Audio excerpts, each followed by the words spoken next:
Bismillahirrahmanirrahim. Alhamdulillah. Alhamdulillahi Rabbil Alameen. Wal aqibatu lil muttaqin. Wassalatu wassalamu ala nabiyyina Muhammadin sallallahu alayhi wa ala alihi wa sahbihi ajma'in. Amma ba'd. Faqad qala Allah ta'ala fil Qur'anil azim wa fil Furqanil Majid. A'udhu billahi minash shaitanir rajim. Bismillahir rahmanir rahim. وَمَنْ يَتَّقِ اللَّهَ يَجْعَلْ لَهُ مَخْرَجًا وَيَرْزُقْهُ مِنْ حَيْثُ لَا يَحْتَسِبُ صدق الله العلي العظيم. وقال نبينا صلى الله عليه وسلم صلة القربة مثرة في المال محبة في الأهل منسأة في الأجل أو كما قال رسول الله صلى الله عليه وسلم. அளவற்ற அருளாளனும் நிகரற்ற அன்புடையவனுமாகிய அல்லாஹுடைய திருப்பெயரினாலும் ஸலவாத்தும் சலாமும் அண்ணல் எபெருமானார் ஸல்லல்லாஹு அலைஹி வஸல்லம் அவர்களின் மீதும் அவர்களை பின்பற்றி வாழ்ந்த ஸஹாபாக்கள், தாபீன்கள், தபா தாபீன்கள், நல்லடியார்கள், ஷுஹதாக்கள், அவுலியாக்கள், மேலும் இங்கே கூடியிருக்கக்கூடிய நம்மவர்கள், இதை கேட்டுக்கொண்டிருக்கக்கூடியவர்கள் நம் எல்லோரின் மீதும் என்றென்றும் உண்டாவதாக என துஆ செய்தவனாகவும் தங்கள் எல்லோருக்கும் சலாம் கூறியும் என்னுடைய இந்த சிறிய உரையை ஆரம்பம் செய்கிறேன். அஸ்ஸலாமு அலைக்கும் வரஹ்மத்துல்லாஹி வபரகாத்துஹு. அன்பானவர்களே, அல்லாஹ்வுடைய ஒரு பெரிய கிருபையினால் ஜும்ஆவுடைய இந்த பரக்கத்தான இந்த நன்னாளில், மேலும் இந்த பரக்கத்தான இந்த நேரத்தில், இந்த ரமலானுடைய மாதத்தில் நோன்பு வைத்தவர்களாக அல்லாஹ் ரசூலுடைய சொற்களை நாம் நமக்கு மத்தியில் சிறிது நினைவூட்டிக் கொள்வதற்காக இங்கு நாம் ஒன்று கூடியிருக்கிறோம். இன்ஷா அல்லாஹ் இன்றைய தலைப்பாக பரக்கத் என்ற தலைப்பில் இன்ஷா அல்லாஹ் சிறிது விஷயங்களை நாம் நமக்கு மத்தியில் பரிமாறிக்கொள்வோம். அன்பான தாய்மார்களே, அன்பானவர்களே, நாமெல்லாம் அறிந்திருப்போம், கேள்விப்பட்டிருப்போம், பரக்கத் என்றால் என்ன பொருள். பரக்கத்துன்னு சொல்கிறோமே, அந்த பரக்கத்துக்கு என்ன பொருள் என்பதை நாம் கேள்விப்பட்டிருப்போம். பரக்கத்துல என்னம்மா, என்ன பொருள்மா? பரக்கத்துல என்ன பொருள்மா? அபிவிருத்தி, அதிகத்தன்மை என்பதாக பொருள். அபிவிருத்தின்னு சொன்னால் கொஞ்சத்தில் நிறைவு, கொஞ்சம்தான் அதில் நிறைவு. இந்த மாதிரி பரக்கத்தான ஒரு தன்மை நம்ம வாழ்க்கையில் வேண்டும். நம்மளுடைய வாழ்க்கையில் அல்லாஹ்வுடைய பரக்கத் மிக மிக அவசியமாக இருக்கிறது. பரக்கத்தில்லாத வாழ்க்கை கண்டிப்பாக அதில் எந்த விதமான ஒரு சுபிச்சமும் இருக்காது, எந்த விதமான ஒரு ஈடேற்றமும் இருக்காது. அல்லாஹ்வுடைய பரக்கத்துடன் கூடிய வாழ்க்கை நமக்கு வேண்டும். உதாரணமாக பரக்கத்துன்னு சொன்னால், ஒரு நம்ம வீட்டில் ஒரு நபர் சாப்பிடுவது மாதிரி என்ன செஞ்சுருப்போம், சமைச்சிருப்போம். ஆனால் 2-3 பேர் சாப்பிட்ருப்போம். கொஞ்சம்தான் சமைச்சோம், ஆனால் 3 பேர் சாப்பிட்டோம். எப்படிம்மா? அல்லாஹ் அதில் பரக்கத்து வச்சிருக்கிறான். ஒரு ஜூஸ் ஒன்று போடுகிறோம், ஷர்பத் போடுகிறோம், ஷர்பத்து கொஞ்சம்தான், ஆனால் நிறைய பேர் குடிக்கிறோம். இதில் அல்லாஹ் பரக்கத்தை வைத்திருக்கிறான். அன்பான தாய்மார்களே, இதுதான் பரக்கத். கொஞ்சத்தில் நிறைவு, இதுதான் பரக்கத். உதாரணமாக ஹந்தக்கு போர் நடந்துக்கிட்டு இருக்கு. அப்படி ஹந்தக்கு போர் நடக்கக்கூடிய அந்த நேரத்தில் பெருமானார் ஸல்லல்லாஹு அலைஹி வஸல்லம் அவங்களும் அதே மாதிரி சஹாபா பெருமக்களும் அந்த ஹந்தக்கு போரில் ஈடுபடுவதற்காக வேண்டி, குழி வெட்டுவதற்காக வேண்டி ஒரு பெரிய பள்ளம் தோண்டினாங்க. இன்ஷா அல்லாஹ் நீங்கள் இப்போ போனீங்கன்னா, மதீனாவுக்கு போனீங்கன்னா, உம்ராவுக்கு போனீங்கன்னா, அந்த மதீனாவில் நீங்கள் பார்க்கலாம், ஹந்தக்குன்னு ஒரு இடம் இருக்கும். அங்கே கூப்பிட்டு போவாங்க, பார்க்குறதுக்கு கூப்பிட்டு போவாங்க. அந்த கூப்பிட்டு போன இடத்துல நீங்கள் பார்த்தீங்கன்னா, அன்னைக்கு தோண்டின பள்ளம் இன்றைக்கி இருக்குது. 1000 வருஷங்களுக்கு முன்னாடி தோண்டின பள்ளம். அந்த ஹந்தக்கு போருக்காக பெருமானார் ஸல்லல்லாஹு அலைஹி வஸல்லம் அவர்களும் சேர்ந்து தோண்டின பள்ளம் இன்றைக்கும் வச்சிருக்கிறாங்க, அடையாள சின்னமாக வச்சிருக்கிறாங்க. இன்ஷா அல்லாஹ் போனால் பார்க்கலாம். அந்த போரில் அந்த குழி வெட்டுவதற்காக வேண்டி, அந்த பள்ளம் தோண்டுவதற்காக வேண்டி பெருமானார் ஸல்லல்லாஹு அலைஹி வஸல்லம் அவங்களும் மம்பட்டியை பிடிச்சி, கடப்பாறையை பிடிச்சி குழி வெட்டக்கூடிய பணியில் ஈடுபட்டிருக்கிறாங்க. கல்லை தூக்கி போடுறது, கல்லை தூக்கி இந்த பக்கம் அந்த பக்கம் போடுறது, பள்ளம் பறிக்கிறது, இது மாதிரியான அந்த போருடைய காரியங்களில் பெருமானார் ஸல்லல்லாஹு அலைஹி வஸல்லம் அவங்களும் சேர்ந்து ஈடுபட்டிருந்தாங்க. அன்பு தாய்மார்கள், அப்படி ஈடுபட்டிருந்த நேரத்தில் சஹாபா பெருமக்கள் ஒவ்வொருத்தருமே பசி தாங்க முடியலை. இப்போ பசி தாங்க முடியாமல் வயிற்றில் கல்லை கட்டியிருந்தாங்க, கற்களை எடுத்து கட்டியிருந்தாங்க. ஒவ்வொரு சஹாபாக்களுடைய வயிற்றுலையும் பசியினால் வயிற்றில் கல் கட்டப்பட்டிருந்துச்சு. வயிற்றில் கல் கட்டப்பட்டிருந்துச்சு. அன்பான தாய்மார்களே, ஒரு நாள் 2-3 நாட்கள் கழித்ததுக்கு பின்னாடி இது மாதிரி அதாவது பள்ளம் தோண்டி கொண்டு இருக்கும்போது பார்க்குறாங்க, பெருமானார் ஸல்லல்லாஹு அலைஹி வஸல்லம் உங்களுடைய வயிற்றில் 2 கல் கட்டப்பட்டிருக்கு. ஒரு கல்லை தூக்கி போட்டாங்க. அப்படி தூக்கி பள்ளம் பறிக்கக்கூடிய நேரத்தில் ஒரு கல்லை அப்புறப்படுத்தும் போது பெருமானார் ஸல்லல்லாஹு அலைஹி வஸல்லம் வயிற்று பகுதி கொஞ்சம் துணி விலகிருச்சு. அப்படி விலகின போது நபி ஸல்லல்லாஹு அலைஹி வஸல்லம் வயிற்றில் 2 கல் கட்டப்பட்டிருந்துச்சு. எதனாலமா? பசியினால். நீங்கள் கேள்விப்பட்டிருப்பீங்க, இப்போ பசி தாங்க முடியாமல் எல்லா சஹாபாக்களும் ஒரு கல் கட்டியிருந்தாங்க. ஆனால் பெருமானார் ஸல்லல்லாஹு அலைஹி வஸல்லம் அவங்க மட்டும் 2 கல் கட்டியிருக்கிறாங்க. அவ்வளவு பசி. இதை பார்த்து கொண்டிருந்த ஜாபிர் ரலியல்லாஹு அன்ஹு நேர வீட்டுக்கு போகிறாங்க.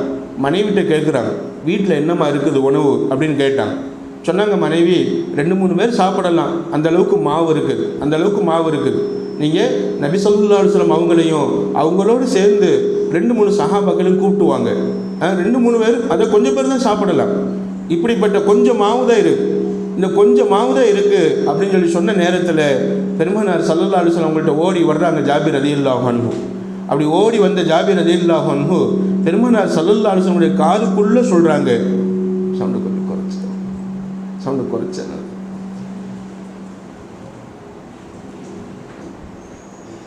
அப்போ ஜாபிர் ரலியல்லாஹு அன்ஹு பெருமானார் ஸல்லல்லாஹு அலைஹி வஸல்லம் காதுக்குள்ளே சொல்கிறாங்க. என்ன சொன்னாங்க? யார் ரசூலுல்லாஹ், நீங்களும் 1-2 பேர் சேர்ந்து எங்கள் வீட்டுக்கு சாப்பிட வரலாம் அப்படின்னு சொன்னபோது, என்ன ஜாபிர், எங்களுக்கு மட்டுமா அப்படின்னாங்க. ஆமாம் யார் ரசூலுல்லாஹ், கொஞ்சம் ரெடி பண்ணியிருக்கிற, வாங்க சாப்பிட்டு வரலாம் அப்படின்னு சொன்னபோது பெருமானார் ஸல்லல்லாஹு அலைஹி வஸல்லம் அவங்க சஹாபாக்கள் எல்லாரையும் பார்த்து சொன்னாங்க, நிச்சயமாக எல்லாரும் வாங்க. ஜாபிர் ரலியல்லாஹு அவங்க விருந்துக்கு அழைக்கிறார். கிட்டத்தட்ட 1000 பேருக்கு மேலே அந்த சஹாபாக்கள் அங்கே இருந்தாங்க. 1000 பேருக்கு மேலே சஹாபாக்கள் இருந்தாங்க. எல்லாரையும் கூப்பிட்டாங்க. அங்கே இருந்த உணவு எத்தனை பேருக்குமா? 3 பேருக்கு தான். 3-4 பேர் தான் சாப்பிடலாம். கண்டிப்பாக. இப்போ 4 பேர் சாப்பிடக்கூடிய உணவுக்கு 1000 பேர் அழைப்பு கொடுக்குறாங்க பெருமானார் ஸல்லல்லாஹு அலைஹி வஸல்லம். எல்லாரும் வாங்க சாப்பிடலாம். ஜாபிர் அழைப்பு கொடுக்குகிறார், தாவத்து கொடுக்குறார். ஜாபிர் ரலியல்லாஹு அவங்களுக்கு ஒன்றுமே புரியலை, என்ன செய்வது? இப்படி நபி ஸல்லல்லாஹு அலைஹி வஸல்லம் எல்லாரையும் அழைச்சிட்டாங்களே, என்ன பண்ணுவது? அப்போ ஜாபிர் ரலியல்லாஹு அவங்க காதில் பெருமானார் ஸல்லல்லாஹு அலைஹி வஸல்லம் சொன்னாங்க, உங்கள் வீட்டில் நீங்கள் சமைச்சு வச்சுருக்கிற ரொட்டியையும் நீங்கள் சமைச்சு வச்சுருக்கக்கூடிய கரிசால்னாவையும் திறந்து பார்க்காதீங்க, அப்படி ஒரு துணியை போட்டு மூடி வைங்க, நான் வர்றேன் அப்படின்னு சொல்லிட்டு பெருமானார் ஸல்லல்லாஹு அலைஹி வஸல்லம் போகிறாங்க. சமைச்சு வச்ச இடத்துக்கு போகிறாங்க. அந்த இடத்துல போயிட்டு ஒரு ஹதீஸில் வருது, தன் எச்சிலை தொட்டு என்ன செஞ்சாங்க, அந்த ரொட்டியை எடுக்க ஆரம்பித்தாங்க என்பதாக வரும். எச்சிலை உமிழ்ந்தாங்கன்னு சொல்லி வரும். இன்னொரு ஹதீஸில் வரும், அதாவது துணி மூடப்பட்டிருந்த அந்த துணிக்குள்ளே கையை விட்டாங்க, ஒரு ரொட்டி எடுத்தாங்க. இன்னொரு சால்னா பாத்திரம் இருந்துச்சு, அந்த சால்னா பாத்திரத்துக்குள்ளேருந்து கரண்டியை விட்டு அள்ளிக்கொண்டே இருந்தாங்க. கறி சால்னாவை வச்சுக்கிட்டு கறியும் சால்னாவும் வச்சுக்கொண்டே இருந்தாங்க. ஒரு பக்கம் ரொட்டி, இன்னொரு பக்கம் கறி சால்னா. எவ்வளோ ஒரு ஒரு உணவு! அன்பு தாய்மார்களே, எப்போவெல்லாம் கறி சால்னா வைக்கிறீங்களோ அப்போவெல்லாம் கோதுமை ரொட்டி சுட்டு சாப்பிடுங்க இன்ஷா அல்லாஹ். அது சுன்னத். பெருமானார் ஸல்லல்லாஹு அலைஹி வஸல்லம் ரொம்ப ரொம்ப விருப்பமான உணவு. கரிசால்னாவில் கோதுமை ரொட்டியை தொட்டு சாப்பிடுவது ரொம்ப ஒரு விருப்பமான உணவு, ரொம்ப அருமையாக இருக்கும். இப்போ சொல்லும் போதே நமக்கே அது செய்யணுமா, ஒரு ருசிக்குது. இப்படிப்பட்ட ஒரு உணவு ரசூலுல்லாஹி ஸல்லல்லாஹு அலைஹி வஸல்லம் ரொம்ப பிடிக்கும். அப்போ என்ன செஞ்சாங்க, ஒரு ரொட்டி எடுத்தாங்க, அதில் கரிசால்னா வச்சாங்க, ஒரு சஹாபிக்கு கொடுத்தாங்க. இப்படி அங்கே இருக்கக்கூடிய எல்லா சஹாபாக்களுக்கும் அந்த ரொட்டி பரிமாறப்படுது. எடுத்துக்கிட்டே இருக்கிறாங்க, ரொட்டி வருது. அங்கே இருந்தது வெறும் 4 ரொட்டி 5 ரொட்டி மட்டும்தான். எடுத்துக்கிட்டே இருக்கிறாங்க, வந்துக்கிட்டு இருக்கு. கரிசால்னா ஊற்றிக்கிட்டே இருக்கிறாங்க, அது குறையவே இல்லை. நிச்சயம் ஊற்றிக்கிட்டே இருக்கிறாங்க. சொல்லுவாங்க, எல்லா சஹாபாக்களும் வயிறு நிரம்ப சாப்பிட்டாங்க. சில பேர் எடுத்து வச்சுக்கிட்டாங்க. அன்பு தாய்மார்களே, இப்போ எல்லாரும் சாப்பிட்டு முடிச்சுட்டாங்க. சாப்பிட்டு முடிச்சதுக்கு பின்னாடி பெருமானார் ஸல்லல்லாஹு அலைஹி வஸல்லம் அவங்களும் வீட்டில் உள்ளவங்களும் சாப்பிட்றாங்க. எல்லாம் சாப்பிட்டு முடிச்சுட்டு பாத்திரத்தில் பார்க்குறாங்க, சுட்டு வச்ச ரொட்டி அப்படியே இருக்குது. அதாவது சமைச்சு வச்ச கரிசால்னா குறையவே இல்லை. இதுதான் பரக்கத். அன்பு தாய்மார்களே, சில நேரங்களில் கல்யாண விருந்துகளில் பார்த்துருப்போம், 500 பேருக்கு சமைச்சிருப்போம், ஆனால் 800 பேர் சாப்பிட்ருப்பாங்க, 600 பேர் சாப்பிட்ருப்பாங்க, 100-200 பேர் கூட சாப்பிட்ருப்பாங்க. இதுதான் பரக்கத். சில நேரங்களில் நம்ம பார்த்துருப்போம், சில கல்யாண விருந்துகளில் 1000 பேருக்கு சமைச்சிருப்பாங்க, ஆனால் 600 பேர் தான் சாப்பிட்ருப்பாங்க. சாப்பாடு முடிஞ்சு போயிடும். கொஞ்சம் பேர் தான் சாப்பிட்ருப்பாங்க, சாப்பாடு முடிஞ்சு போயிடும். அப்போ அப்போ என்ன அர்த்தம்? அதில் பரக்கத்தில்லை. ஒரு சஹாபி வந்து கேட்டாங்க, யா ரசூலுல்லாஹ் ஸல்லல்லாஹு அலைஹி வஸல்லம், நான் சாப்பிட்டுக்கிட்டே இருக்கிறேன், எவ்வளவு வீட்டில் சமைக்கிறாங்களோ அவ்வளவையும் சாப்பிட்றேன், ஆனால் வயிறு நிரம்புனது மாதிரி எனக்கு தெரிய மாட்டேது, வயிறு நிரப்பம் நான் காண மாட்டேங்கிறேன், பசி தீர மாட்டேது, வீட்டில் இருக்கிற உணவை பூரா சாப்பிட்றேன், ஆனால் பசி தீர மாட்டேது அப்படின்னு சொன்ன நேரத்தில் பெருமானார் ஸல்லல்லாஹு அலைஹி வஸல்லம் சொன்னாங்க, சஹாபி அந்த நண்பரை பார்த்து சொல்கிறாங்க, தோழரே நீங்கள் தனியாக உட்காந்து சாப்பிட்றீங்களா அப்படின்னாங்க. ஆமாம் அப்படின்னாங்க அந்த சஹாபி. சொன்னாங்க பெருமானார் ஸல்லல்லாஹு அலைஹி வஸல்லம், இனிமேல் குடும்பத்தில் உங்கள் மனைவியோடு சேர்ந்து சாப்பிடுங்க, உங்கள் பிள்ளைகளோடு சேர்ந்து சாப்பிடுங்க, கூட்டாக எல்லாரும் ஒன்றா உட்காந்து சாப்பிடுங்க, ஒன்றா உட்காந்து சாப்பிடுவதில் பரக்கத்து இருக்குது, இனிமேல் சாப்பிட்டு பாருங்க என்று சொல்லிட்டு சொன்னாங்க, பிஸ்மில்லா சொல்லி சாப்பிடுங்க, பிஸ்மில்லாஹி வாலா பரக்கத்தில்லா, அல்லாஹ்வுடைய பரக்கத்தின் மீது அல்லாஹ்வுடைய பெயரை சொல்லி நான் சாப்பிட ஆரம்பிக்கிறேன் என்று சொல்லி இனிமேல் சாப்பிடுங்க, ஒன்றா சேர்ந்து சாப்பிடுங்க, பிஸ்மில்லா சொல்லி சாப்பிடுங்க அப்படிங்கிறத சொல்லி அனுப்புனாங்க. அந்த சஹாபி சொல்லுவாங்க, அன்றைக்கே நான் அதை அமலுக்கு கொண்டு வந்தேன், அன்றைக்கி சமைச்ச சாப்பாட்டில் எல்லாரையும் உட்கார வச்சுட்டேன், மனைவியை உட்கார வச்சுட்டேன், பிள்ளைகளை உட்கார வச்சுட்டேன், எல்லாரோடையும் சேர்ந்து நானும் சேர்ந்து பிஸ்மில்லா சொல்லி சாப்பிட்டேன், கொஞ்சம்தான் சாப்பிட்ருப்பேன், வயிறு நிரப்பிடுச்சு, ஏப்பம் வர ஆரம்பிச்சிருச்சு, அதுக்கு மேலே என்னால் சாப்பிட முடியலை, கொஞ்சம் தான் சாப்பிட்ருப்பேன். என் மனைவி ஆச்சரியப்படுவாங்க, எல்லாரும் ஆச்சரியப்படுவாங்க, எனக்கும் ஒரு ஆச்சரியம். ஸல்லல்லாஹு அலைஹி வஸல்லம் போயிட்டு சொன்னேன், யா ரசூலுல்லாஹ் நீங்கள் சொன்னது மாதிரி செஞ்ச, கொஞ்சம் தான் சாப்பிட்டேன், ஆனால் நிறைய பரக்கத்தை கண்டேன், என் வயிறு நிரம்பிருச்சு யா ரசூலுல்லாஹ் அப்படின்னு சொன்னபோது பெருமானார் ஸல்லல்லாஹு அலைஹி வஸல்லம் சொல்லுவாங்க, நீங்கள் தனியாக சாப்பிடும்போதும் அதே மாதிரி பிஸ்மில்லா சொல்லாமல் சாப்பிடும்போதும் ஷைத்தான் உங்களோடு சேர்ந்து சாப்பிடுகிறான், அந்த உணவில் உள்ள பரக்கத்தை அவன் நீக்கி விடுகிறான், பரக்கத்தில்லாத உணவாக அது மாறிவிடுகிறது. எனவே பரக்கத்தில்லாத உணவு கண்டிப்பாக நிரப்பம் காணாது, அது நிரப்பம் தெரியாது, வயிறு நிரம்பியது போல் தெரியாது என்று சொன்னாங்கன்னா பெருமானார் ஸல்லல்லாஹு அலைஹி வஸல்லம். அப்போ சாப்பிடும்போது எப்படிமா சாப்பிடணும்? பிஸ்மில்லா சொல்லி சாப்பிடணும், வீட்டில் உள்ள எல்லாரும் சேர்ந்து சாப்பிடணும். சில நேரங்களில் சஹரில் நீங்கள் பார்த்துருப்பீங்க, நீங்கள் சமையல் உள்ள இந்த வேலையை பார்த்துக்கிட்டே இருப்பீங்க, முட்டை பொரிக்கிறது, டீ போடுறது, சஹர் நேரத்தில் இது மாதிரி காரியங்களை நீங்கள் ஈடுபட்டுக்கிட்டே இருப்பீங்க. அங்கே கணவர் தனியாக உட்காந்து சாப்பிட்டுட்டே இருப்பார், அவர் சாப்பிட்டு முடித்த பின்னாடி நீங்கள் உட்காந்து சாப்பிடுவீங்க. கணவரோடு சேர்ந்து சாப்பிட்றோம் நல்லதாக தெரியலைன்னு சொல்லி நீங்கள் நினைப்பீங்க. நிச்சயமாக சேர்ந்து சாப்பிடணும். கணவரோடு சேர்ந்து சாப்பிடுவதில் பரக்கத்து இருக்கிறது, பிள்ளைகளோடு சேர்ந்து சாப்பிடுவதில் பரக்கத்து இருக்கிறது, கணவரோடையும் பிள்ளைகளோடும் சேர்ந்து நோன்பு திறப்பதில் பரக்கத்து இருக்கிறது. அன்பான தாய்மார்களே, இப்படி பிஸ்மில்லா சொல்லி சாப்பிடுவதிலும் கூட்டா சேர்ந்து சாப்பிடுவதிலும் நிறைய பரக்கத்தை அல்லாஹ் வைத்திருக்கிறான். பாருங்களேன், இந்த நோன்பு திறக்கிற நேரத்தில் எல்லா மக்களும் ஒன்று சேர்ந்து இங்கே நோன்பு திறக்கும் போது எவ்வளவு சந்தோஷம், எவ்வளவு மகிழ்ச்சி, அதில் அல்லாஹ் பரக்கத்தை வைக்குகிறான். இப்படி கூட்டாக ஜமாத்தாக சேர்ந்து சாப்பிடும்போது அல்லாஹ்வுடைய பெரிய ஒரு பரக்கத்து அதிலே வந்து விடுகிறது. அன்பான தாய்மார்களே, இதே போன்று ஒரு நாள் பெருமானார் ஸல்லல்லாஹு அலைஹி வஸல்லம் அவங்க என்ன செய்கிறாங்க, அதாவது ஒரு பயணத்தில் போயிட்டு வந்து கொண்டு இருக்கிறாங்க, குடிக்க கூட தண்ணி இல்லை, ஒளி செய்ய கூட தண்ணி இல்லை, தண்ணிக்கு ரொம்ப பஞ்சமாக இருந்துச்சு, ரொம்ப தண்ணி இல்லாத சூழ்நிலை. அப்போ ஸல்லல்லாஹு அலைஹி வஸல்லம் யார்கிட்டையாவது ஒரு செம்பு தண்ணீர் தான் கொண்டு வாங்க அப்படின்னாங்க. கொஞ்சோண்டு தண்ணீர் இருந்துச்சு, அதை கொண்டு வந்து கொடுத்தாங்க. ஸல்லல்லாஹு அலைஹி வஸல்லம் அந்த செம்புக்குள்ளே விரலை விட்டு தண்ணியை அந்த செம்பு அப்படி கவுத்துனாங்க. சொல்லப்படுது, அந்த தண்ணீரை பல நூறு சஹாபாக்கள் என்ன பண்ணாங்க, குடிக்கிறதுக்கு பிடிச்சி வச்சுக்கிட்டாங்க, அதில் குளிச்சாங்க, நிறைய அந்த தண்ணியை உபயோகிச்சாங்க. அல்லாஹ் கொஞ்சோண்டு தண்ணியில் பரக்கத்தை வைத்தான். அன்பு தாய்மார்களே, இது மாதிரி ஜமாத்தாக ஒரு தண்ணி குடிக்கிறதா இருந்தாலும் கூட அந்த தண்ணியில் அல்லாஹ் பரக்கத்தை வைக்கிறான், பரக்கத்தை ஏற்படுத்துகிறான். நம்ம கூட்டாக சேர்ந்து சாப்பிடணும், கூட்டாக சேர்ந்து நம்ம என்ன செய்யணுமா, வீட்டில் இருக்கும்போது கூட்டாக சேர்ந்து எதாக இருந்தாலும் அதை உட்கொள்ளணும், அதில் அல்லாஹ்வுடைய பரக்கத்தை இருக்கிறது. அன்பான தாய்மார்களே, இதே மாதிரி நிறைய விஷயங்களில் அல்லாஹ் சுப்ஹானஹு வ தஆலா நமக்கு பரக்கத்தை ஏற்படுத்தி தருகிறான். அல்லாஹ் சொல்லுவான், வமை யத்தகில்லாஹ யஜ்அல் லஹு மக்ரஜா வ யர்ஸுகுஹு மின் ஹைஸு லா யஹ்தஸிப். அதுவும் தக்வாவோடு வாழுங்க, அல்லாஹ்வுடைய பயத்தோடு வாழுங்க, அல்லாஹ்வுடைய அச்சத்தோடு வாழுங்க. அல்லாஹ்வுடைய அச்சத்தோடு நீங்கள் வாழும்போது யஜ்அல் லஹு மக்ரஜா, உங்களுடைய பிரச்சனைகளை நீக்கி வைக்குகிறேன். பிரச்சனைகளிலிருந்து வெளிவருவதற்குரிய வழிகளை நான் காட்டுகிறேன். யஜ்அல் லஹு மஹரஜன், அல்லாஹ்வுடைய தக்வாவோடு வாழ்ந்தால், இறை பயத்தோடு வாழ்ந்தால், அல்லாஹ்வுடைய பயத்தோடு நம்ம வாழ்ந்தோம் அப்படின்னு சொன்னால் கண்டிப்பாக அல்லாஹ் சுப்ஹானஹு வ தஆலா என்ன செய்கிறான், நிச்சயமாக பிரச்சனைகளிலிருந்து வெளிவருவதற்குரிய, பிரச்சனைகளிலிருந்து தப்பிப்பதற்குரிய வழிகளை நமக்கு காட்டுவதோடு வயர்ஸுகுஹு மின் ஹைஸு லா யஹ்தஸிப், நாம் நினைத்து பார்க்காத விதத்தில் அல்லாஹ் நமக்கு ரிஸ்கை தருவான், நினைச்சு பார்க்காத உதவிகளை செய்வான், நாம் நினைத்தே பார்த்திருக்க மாட்டோம், அப்படிப்பட்ட உதவிகள் நமக்கு வந்து சேரும் என்பதை அல்லாஹ் தன் திருமறையிலே சொல்லி காட்டுகிறான். மேலும் இன்னொரு ஆயத்தில் அல்லாஹ் சொல்லுவான், வலவ் அன் அஹ்லல் குர்ஆ ஆமனு வத்தகவ் லஃபதஹ்னா அலைஹிம் பரக்காத்தின் மினஸ் ஸமாஇ வல் அர்த்.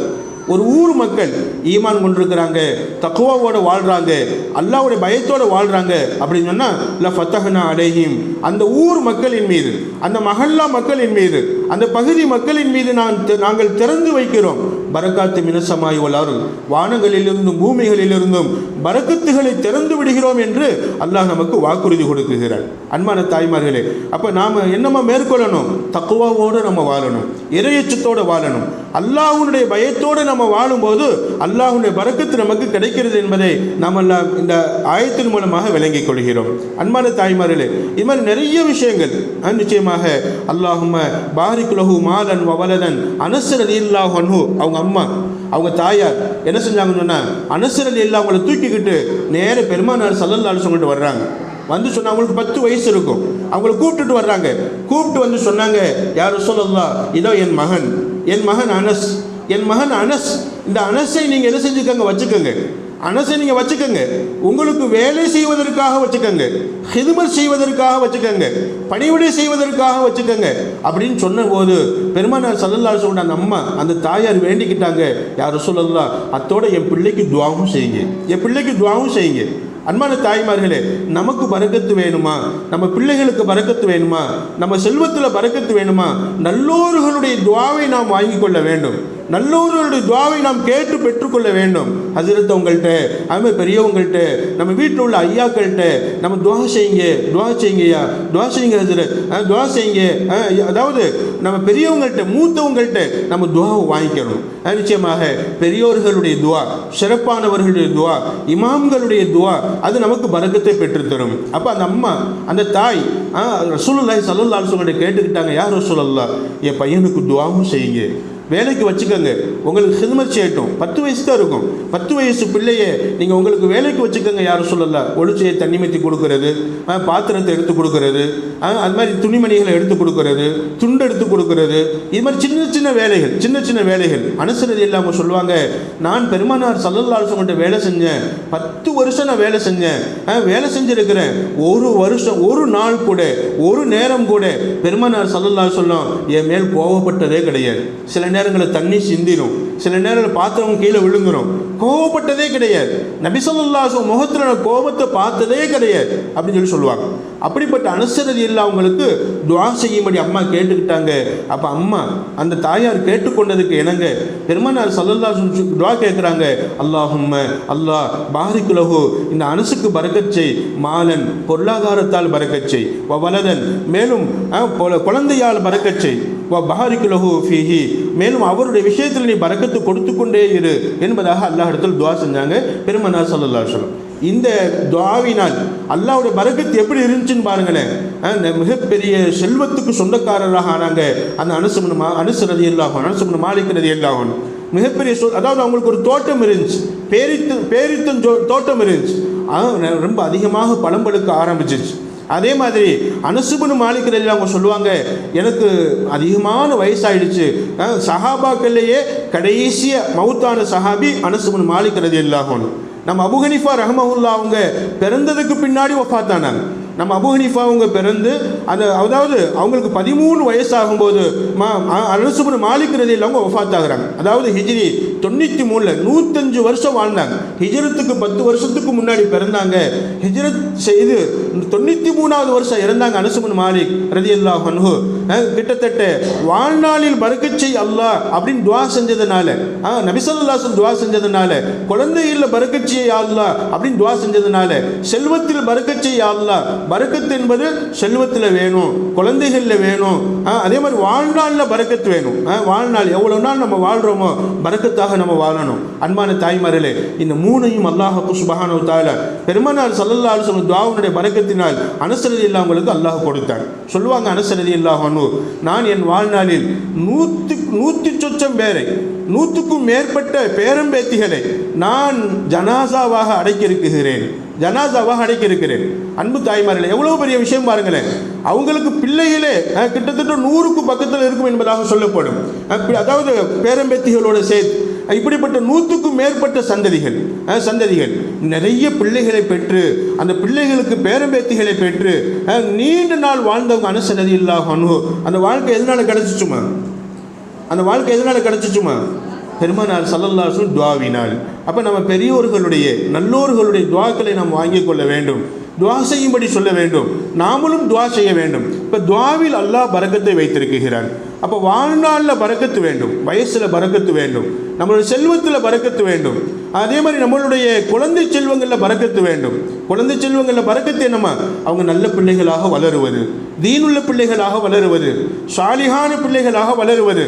இது அல்லாஹ் அந்த குழந்தைகளில் பரக்கத்து செய்திருக்கிறான் என்பதனுடைய அடையாளம். அன்பு தாய்மார்களே, அல்லாஹ் சொல்வான், வஅமுர் அஹ்லக பிஸ்ஸலாத் வஸ்தபிர் அலைஹா லா நஸ்அலுக ரிஸ்கன் நஹ்னு நர்சுகுக். அல்லாஹ் குர்ஆனில் சொல்லி காட்டுறான், தொழுங்க, நீங்களும் தொழுங்க, உங்களுடைய குடும்பத்தினரையும் தொழும்படி ஏவுங்க, குடும்பமும் நீங்களும் சேர்ந்து தொழுங்க, தொழுகை நிறைவேற்றுங்க. ஒரு வீட்டில் அத்தா தொழுகிறார், அம்மா தொழுகிறாங்க, பிள்ளை தொழுகிறாங்க, மகன் தொழுகிறாங்க, எல்லாரும் தொழுகிறாங்க. இதைத்தான் நல்லா சொல்றான். குடும்பத்தில் உள்ள எல்லாரும் நீங்கள் தொழுதீங்கன்னா உங்கள்கிட்ட நான் ரிசுக்கு கேட்கல, நானும் உங்களுக்கு ரிசுக்கு வழங்குவேன், உங்களுக்கு பரக்கத்தை வழங்குவேன். எல்லாரும் தொழுகையாளியாக இருக்கிறோம், கண்டிப்பாக நான் உங்களுக்கு ரிசுக்கு தருகிறேன் என்பதாக நிச்சயமாக அல்லாஹ் தன் திருமறையின் மூலமாக நமக்கெல்லாம் சொல்லி காட்டுகிறான். அன்பு தாய்மார்களே, இது மாதிரி நிறைய விஷயங்கள் நிச்சயமாக பரக்கத்துக்கு ஒரு காரணமாக அமையும். அதில் குறிப்பாக தக்குவா என்பது பரக்கத்தினுடைய அடிப்படை. ரெண்டாவது, தக்குவாவோடு நாம் என்ன செய்யணும்? பிறருடைய அதாவது பெரியோர்கள் துஆக்களை வாங்கிக்கிறணும். மூணாவது, நாம் தொழுகையை நிலைநாட்ட வேண்டும். தொழுகையின் மூலமாக அல்லாஹ் சுப்ஹானஹு வ தஆலா நிறைய பரக்கத்துகளை நமக்கு தந்தருளுகிறான் இன்ஷா அல்லாஹ். அப்போ நாம் பரக்கத்தான காரியங்கள் என்னென்ன விஷயங்களில் நமக்கு பரக்கத்து கிடைக்குமோ அந்த பரக்கத்து கிடைக்கக்கூடிய காரியங்களில் நம்ம ஈடுபடக்கூடிய அந்த நேரத்தில் நிச்சயமாக அல்லாஹ் சுப்ஹானஹு வ தஆலா நமக்கு நிறைய பரக்கத்துகளை தருகிறான். பரக்கத்தான வாழ்க்கையை தருகிறான், சந்தோஷமான வாழ்க்கையை தருகிறான். கவலைகள் இருக்கும், பிரச்சனைகள் இருக்கும், துன்பங்கள் இருக்கும். ஆனாலும் அந்த கவலைகளுடைய நேரத்தில், பிரச்சனைகளுடைய நேரத்தில், துன்பங்களுடைய நேரத்தில் அல்லாஹ் நமக்கு பரக்கத் செஞ்சு கண்டிப்பாக அந்த பரக்கத்தான அந்த தன்மையை கொண்டு அதை தாங்கிக் கொள்ளும் சக்தி அல்லாஹ் தருகிறான். ஸல்லல்லாஹு அலைஹி வஸல்லம் அவங்களுக்கு எவ்வளவு சிரமங்கள் ஏற்பட்டு, எவ்வளவு கஷ்டங்கள் ஏற்பட்டு, கல்லால் அடித்தாங்க, கல்லால் எரிஞ்சு ரத்த வடியை செஞ்சாங்க, முள்ளு குச்சியை வச்சு அடித்தாங்க, பைத்தியக்காரேன்னு சொன்னாங்க. அப்படி சொன்ன நேரத்தில் பெருமானார் ஸல்லல்லாஹு அலைஹி வஸல்லம் கடைபிடிச்சது என்னமா? சபுர், பொறுமையை மேற்கொண்டாங்க. இந்த பொறுமைக்கு காரணம் என்ன? அல்லாஹ் அவங்களுக்கு பரக்கத் செய்திருந்தான். இப்போ நாம் தொழுகிறோம், நாம் நல்ல 5 வேளை தொழுகிறோம், குர்ஆன் ஓதுகிறோம், திக்ரு செய்கிறோம், பாவமே செய்யலை, யாரை பற்றியும் பொறுமை பேசலை, நல்லா தான் இருக்கிறோம். ஆனாலும் கஷ்டங்கள் தொடருது, சிரமங்கள் தொடருது. கஷ்டங்களும் சிரமங்களும் நமக்கு தொடர்ந்து கொண்டே இருந்தால் நல்லா நாம் புரிஞ்சுக்கிறணும், அல்லாஹ்வை நாம் நெருங்குகிறோம். அல்லாஹ்வுக்கு நெருக்கமானவங்களாக நாம் மாறிவிட்டோம். அல்லாஹ்வுக்கு நெருக்கமானவங்களை சோதிப்பது அது அல்லாஹ்வுடைய வழக்கம். நபிமார்களை சோதிப்பது, இறைநேசர்களை சோதிப்பது, அல்லாஹ்வுக்கு நெருக்கமானவர்களை சோதிப்பது கண்டிப்பாக எல்லா நபிமார்களுடைய வரலாறுகளும் நீங்கள் எடுத்து பாருங்கள். கண்டிப்பாக அவர்கள் சோதிக்கப்பட்டிருப்பாங்க, ஏதாவது ஒரு சிக்கலில் மாட்டப்பட்டிருப்பாங்க. ஆதம் அலைஹிஸ்ஸலாம் அவங்கள இருந்து நம்ம நபி முகமது நபி ஸல்லல்லாஹு அலைஹி வஸல்லம் அவங்க வரைக்கும் எல்லா நபிமார்களுக்கும் அல்லாஹ் சிரமத்தை கொடுத்து சோதித்தான். ஆனால் அல்லாஹ் உங்களுக்கு பரக்கத் செய்திருந்தான். என்ன பரக்கத்துமா? அந்த சிரமங்களை தாங்கிக் கொள்ளும் சக்தியை அல்லாஹ் உங்களுக்கு கொடுத்திருந்தான். சிரமங்களை தாங்கிக் கொள்ளும் சக்தி, அதுதான் பரக்கத். அன்பு தாய்மார்களே, எனவே நாம் இன்ஷா அல்லாஹ் பரக்கத்தான வாழ்க்கையை நாம் மேற்கொள்ளணும் அப்படின்னு சொன்னால் தக்குவாவை மேற்கொள்ளணும், தொழுகணும், நல்ல காரியங்களை நம்ம ஈடுபடக்கூடிய அந்த நேரத்தில் அல்லாஹ்வுடைய பரக்கத்து நமக்கு கிடைக்குகிறது. உலமாக்கள் நமக்கு எழுதி காட்டுகிறாங்க, பரக்கத் எந்தெந்த காரியங்களினால் நமக்கு கிடைக்கும், பரக்கத் எந்தெந்த காரியங்களினால் நமக்கு கிடைக்கும் என்பதை எழுதி காட்டும் போது கிட்டத்தட்ட ஒரு 11-12 காரியங்களை நமக்கு எழுதி காட்டுறாங்க. எத்தனை காரியங்கள்மா? 12 காரியங்களை நமக்கு எழுதி காட்டுகிறாங்க. ஒன்றாவது 5 நேரம் தொழுவது, 5 நேரம் தொழுவதினால் அல்லாஹ்வுடைய பரக்கத்து நமக்கு கிடைக்கும். காலையில் ஃபஜ்ரிலிருந்து ஃபஜ்ரு, லுஹர், அஸ்ர், மக்ரிப், இஷா இப்படி ஒவ்வொரு வக்து தொழுகையும் நம்ம இடைவிடாமல் நேரம் தவறாமல் அந்தந்த நேரத்தில் கரெக்டாக தொழுதுட்டோம் அப்படின்னு சொன்னால் அல்லாஹ்வுடைய பரக்கத்து நமக்கு கிடைக்கும். கண்டிப்பாக தொழுகையாளிகளை அல்லாஹ் சும்மா விடமாட்டான், வெறுமனே விடமாட்டான். தொழுகையாளிகளை அல்லாஹ் ஏமாற்ற மாட்டான். தொழுகையாளிகளுக்கு அல்லாஹ் சுப்ஹானஹு வ தஆலா அவன் பரக்கத் செய்து கொண்டே இருப்பான் நிச்சயமாக. அதே மாதிரி 2வது அஸ்ஸிதுகு ஃபில் முஆமலா, கொடுக்கல் வாங்கலில் உண்மையானவங்களாக இருப்பது. வியாபாரிகளாக இருந்தால் உங்கள் வீட்டில் உங்கள் கணவன் வியாபாரியாக இருக்கிறார், உங்களுடைய அண்ணன் வியாபாரம் செய்கிறார், அல்லது நம்மளுடைய மகன் வியாபாரம் செய்கிறார், சொல்லணும் உண்மையாக நடந்துக்கங்க. ஸல்லல்லாஹு அலைஹி வஸல்லம் சொல்லுவாங்க, அல் பை ஆனி ஃபில் ஹியார், 2 வியாபாரம் செய்யக்கூடிய வாங்கக்கூடியவரும் விற்கக்கூடியவரும் 2 பேரும் அல்லாஹ்வுடைய பரக்கத்தில் இருக்கிறாங்க. மாலம் யக்திபா, 2 பேரும் பொய்யா நடந்துக்கிறாத காலமெல்லாம். அவரும் வாங்கக்கூடியவரும் பொய்யா நடந்துக்கிற கூடாது, கொடுக்கக்கூடியவரும் பொய்யா நடந்துக்கிற கூடாது. அன்பு தாய்மார்களே, இப்படி உண்மையாக வியாபாரம் செய்வதில் அல்லாஹ்வுடைய பரக்கத்து இருக்கிறது என்பதாக பெருமானார் ஸல்லல்லாஹு அலைஹி வஸல்லம் ஹதீஸின் மூலமாக நமக்கெல்லாம் எழுதி காட்டுவாங்க. 3வது கஸ்ரத்துல் இஸ்திஃபார். 1வது என்னமா 5 நேரம் தொழுகிறது. 2வது என்னமா கொடுக்கல் வாங்கல் உண்மையாக நடந்துக்கிறது. 3வது இஸ்திஃபார் அதிகமாக செய்கிறது. இஸ்திஃபார் என்னமா அஸ்தக்ஃபிருல்லா அஸ்தக்ஃபிருல்லா அஸ்தக்ஃபிருல்லா, எப்போவெல்லாம் நமக்கு வாய்ப்பு கிடைக்குமோ அஸ்தக்ஃபிருல்லா அதிகமாக செய்கிறது. குறிப்பாக 5 நேரம் தொழுகைக்கு பின்னாடி அஸ்தக்ஃபிருல்லா ஒரு 10 தடவை குறைஞ்சது, கூடுனது ஒரு 31 தடவை, அதை விட கூடுனது ஒரு 100 தடவை ஒவ்வொரு தொழுகைக்கு பின்னாடியும் அஸ்தக்ஃபிருல்லா அஸ்தக்ஃபிருல்லா அஸ்தக்ஃபிருல்லான்னு சொல்வதன் மூலமாக அல்லாஹ் நமது பாவங்களை மன்னிக்கிறான், நம்ம காரியங்களை பரக்கத் செய்கிறான் இன்ஷா அல்லாஹ். நிச்சயமாக. இப்போ 3வது நம்ம அதிகமாக இஸ்திஃபார் செய்வது. நபி ஸல்லல்லாஹு அலைஹி வஸல்லம் சொல்லுவாங்க, அல்லாஹ்வுடைய அந்த அதாவது ஆயத்தின்படி அல்லாஹ்வும் சொல்லுவான், அல்லாஹ் குர்ஆனில் சொல்லுவான், குல் துஸ்தக்ஃபிரு ரப்பக்கும் இன்னஹு கான கஃபாரா, அதாவது யுர்சிலு ஸமா அலைக்கும் மித்ராரா வ யும்திதுக்கும் அம்வாலி வ பனீன். அந்த ஆயத்தில் தொடர்ச்சியாக அல்லாஹ் சொல்லுவான், இஸ்திஃபார் செய்யுங்க, இஸ்திஃபார் செய்தால் உங்களுடைய குழந்தைகளில் பரக்கத் செய்வேன், குழந்தை இல்லையா குழந்தை பாக்கியத்தை கொடுப்பேன், குழந்தை பெற்றெடுத்துட்டீங்களா குழந்தைகளை நல்லவர்களாக வளருவதற்கு நான் நல்லுதவி செய்வேன். நீங்கள் இஸ்திஃபார் செய்வதினால், நாம் இஸ்திஃபார் செய்வதனால நம்ம குழந்தைகளுடைய விஷயத்தில் அல்லாஹ் பரக்கத் செய்கிறான். வஃபில் அம்வால், நாம இஸ்திஃபார் செய்வதனால வீட்டில் உள்ள செல்வம் குறையாமல் அது என்ன செய்யும், அது பரக்கத்தாக இருக்கும். செல்வத்தை அல்லாஹ் குறைய விட மாட்டான் இஸ்திஃபார் செய்வதனால், பாவ மன்னிப்பு தேடுவதனால்.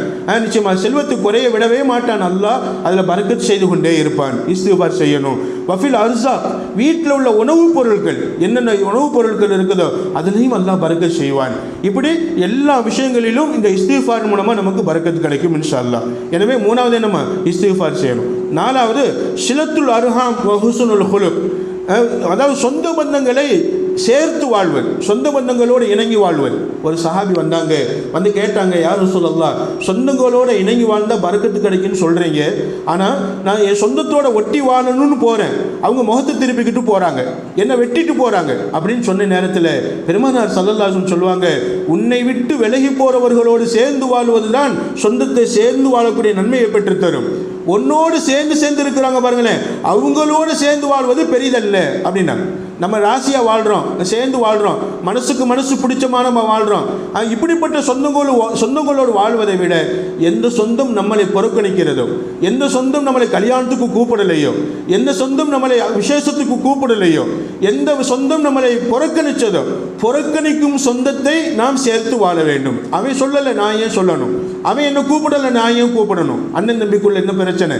அன்பு தாய்மார்களே, நிச்சயமாக யார் நம்மை வெட்டி போகிறாங்களோ அவங்களை நாம் ஒட்டி போக வேண்டும். அதில் அல்லாஹ் பரக்கத்தை வைத்திருக்கிறான். ஸல்லல்லாஹு அலைஹி வஸல்லம் சொல்வாங்க, ஸிலத்துல் அர்ஹாம், சொந்தங்களோடு சேர்ந்து வாழ்வதில் அல்லாஹ்வுடைய பரக்கத்து கிடைக்கும். அந்த சில சொந்தங்களோடு சேர்ந்து வாழ்வதோடு இன்னொரு விஷயத்தை சொன்னாங்க ஸல்லல்லாஹு அலைஹி வஸல்லம், ஹுஸ்னுல் குலுக், ஸிலத்துர் ரஹீமி வ ஹுஸ்னுல் குல்கி வ ஹுஸ்னில் ஜவார். 3 விஷயத்தை சொன்னாங்க. அதாவது சொந்தங்களோடு சேர்ந்து வாழ்வது, நல்ல குணத்தோடு நடந்து கொள்வது, அண்டை வீட்டாரோட பக்கத்து வீட்டுக்காரவங்களோட நல்ல முறையில் நடந்துக்கிறது. இந்த 3மே யஅமுரானி தியார், உங்கள் வீட்டில் சந்தோஷங்கள் பெருகுவதற்கு காரணமாக அமையும். உங்கள் வீட்டில் சந்தோஷங்கள் கூடும்.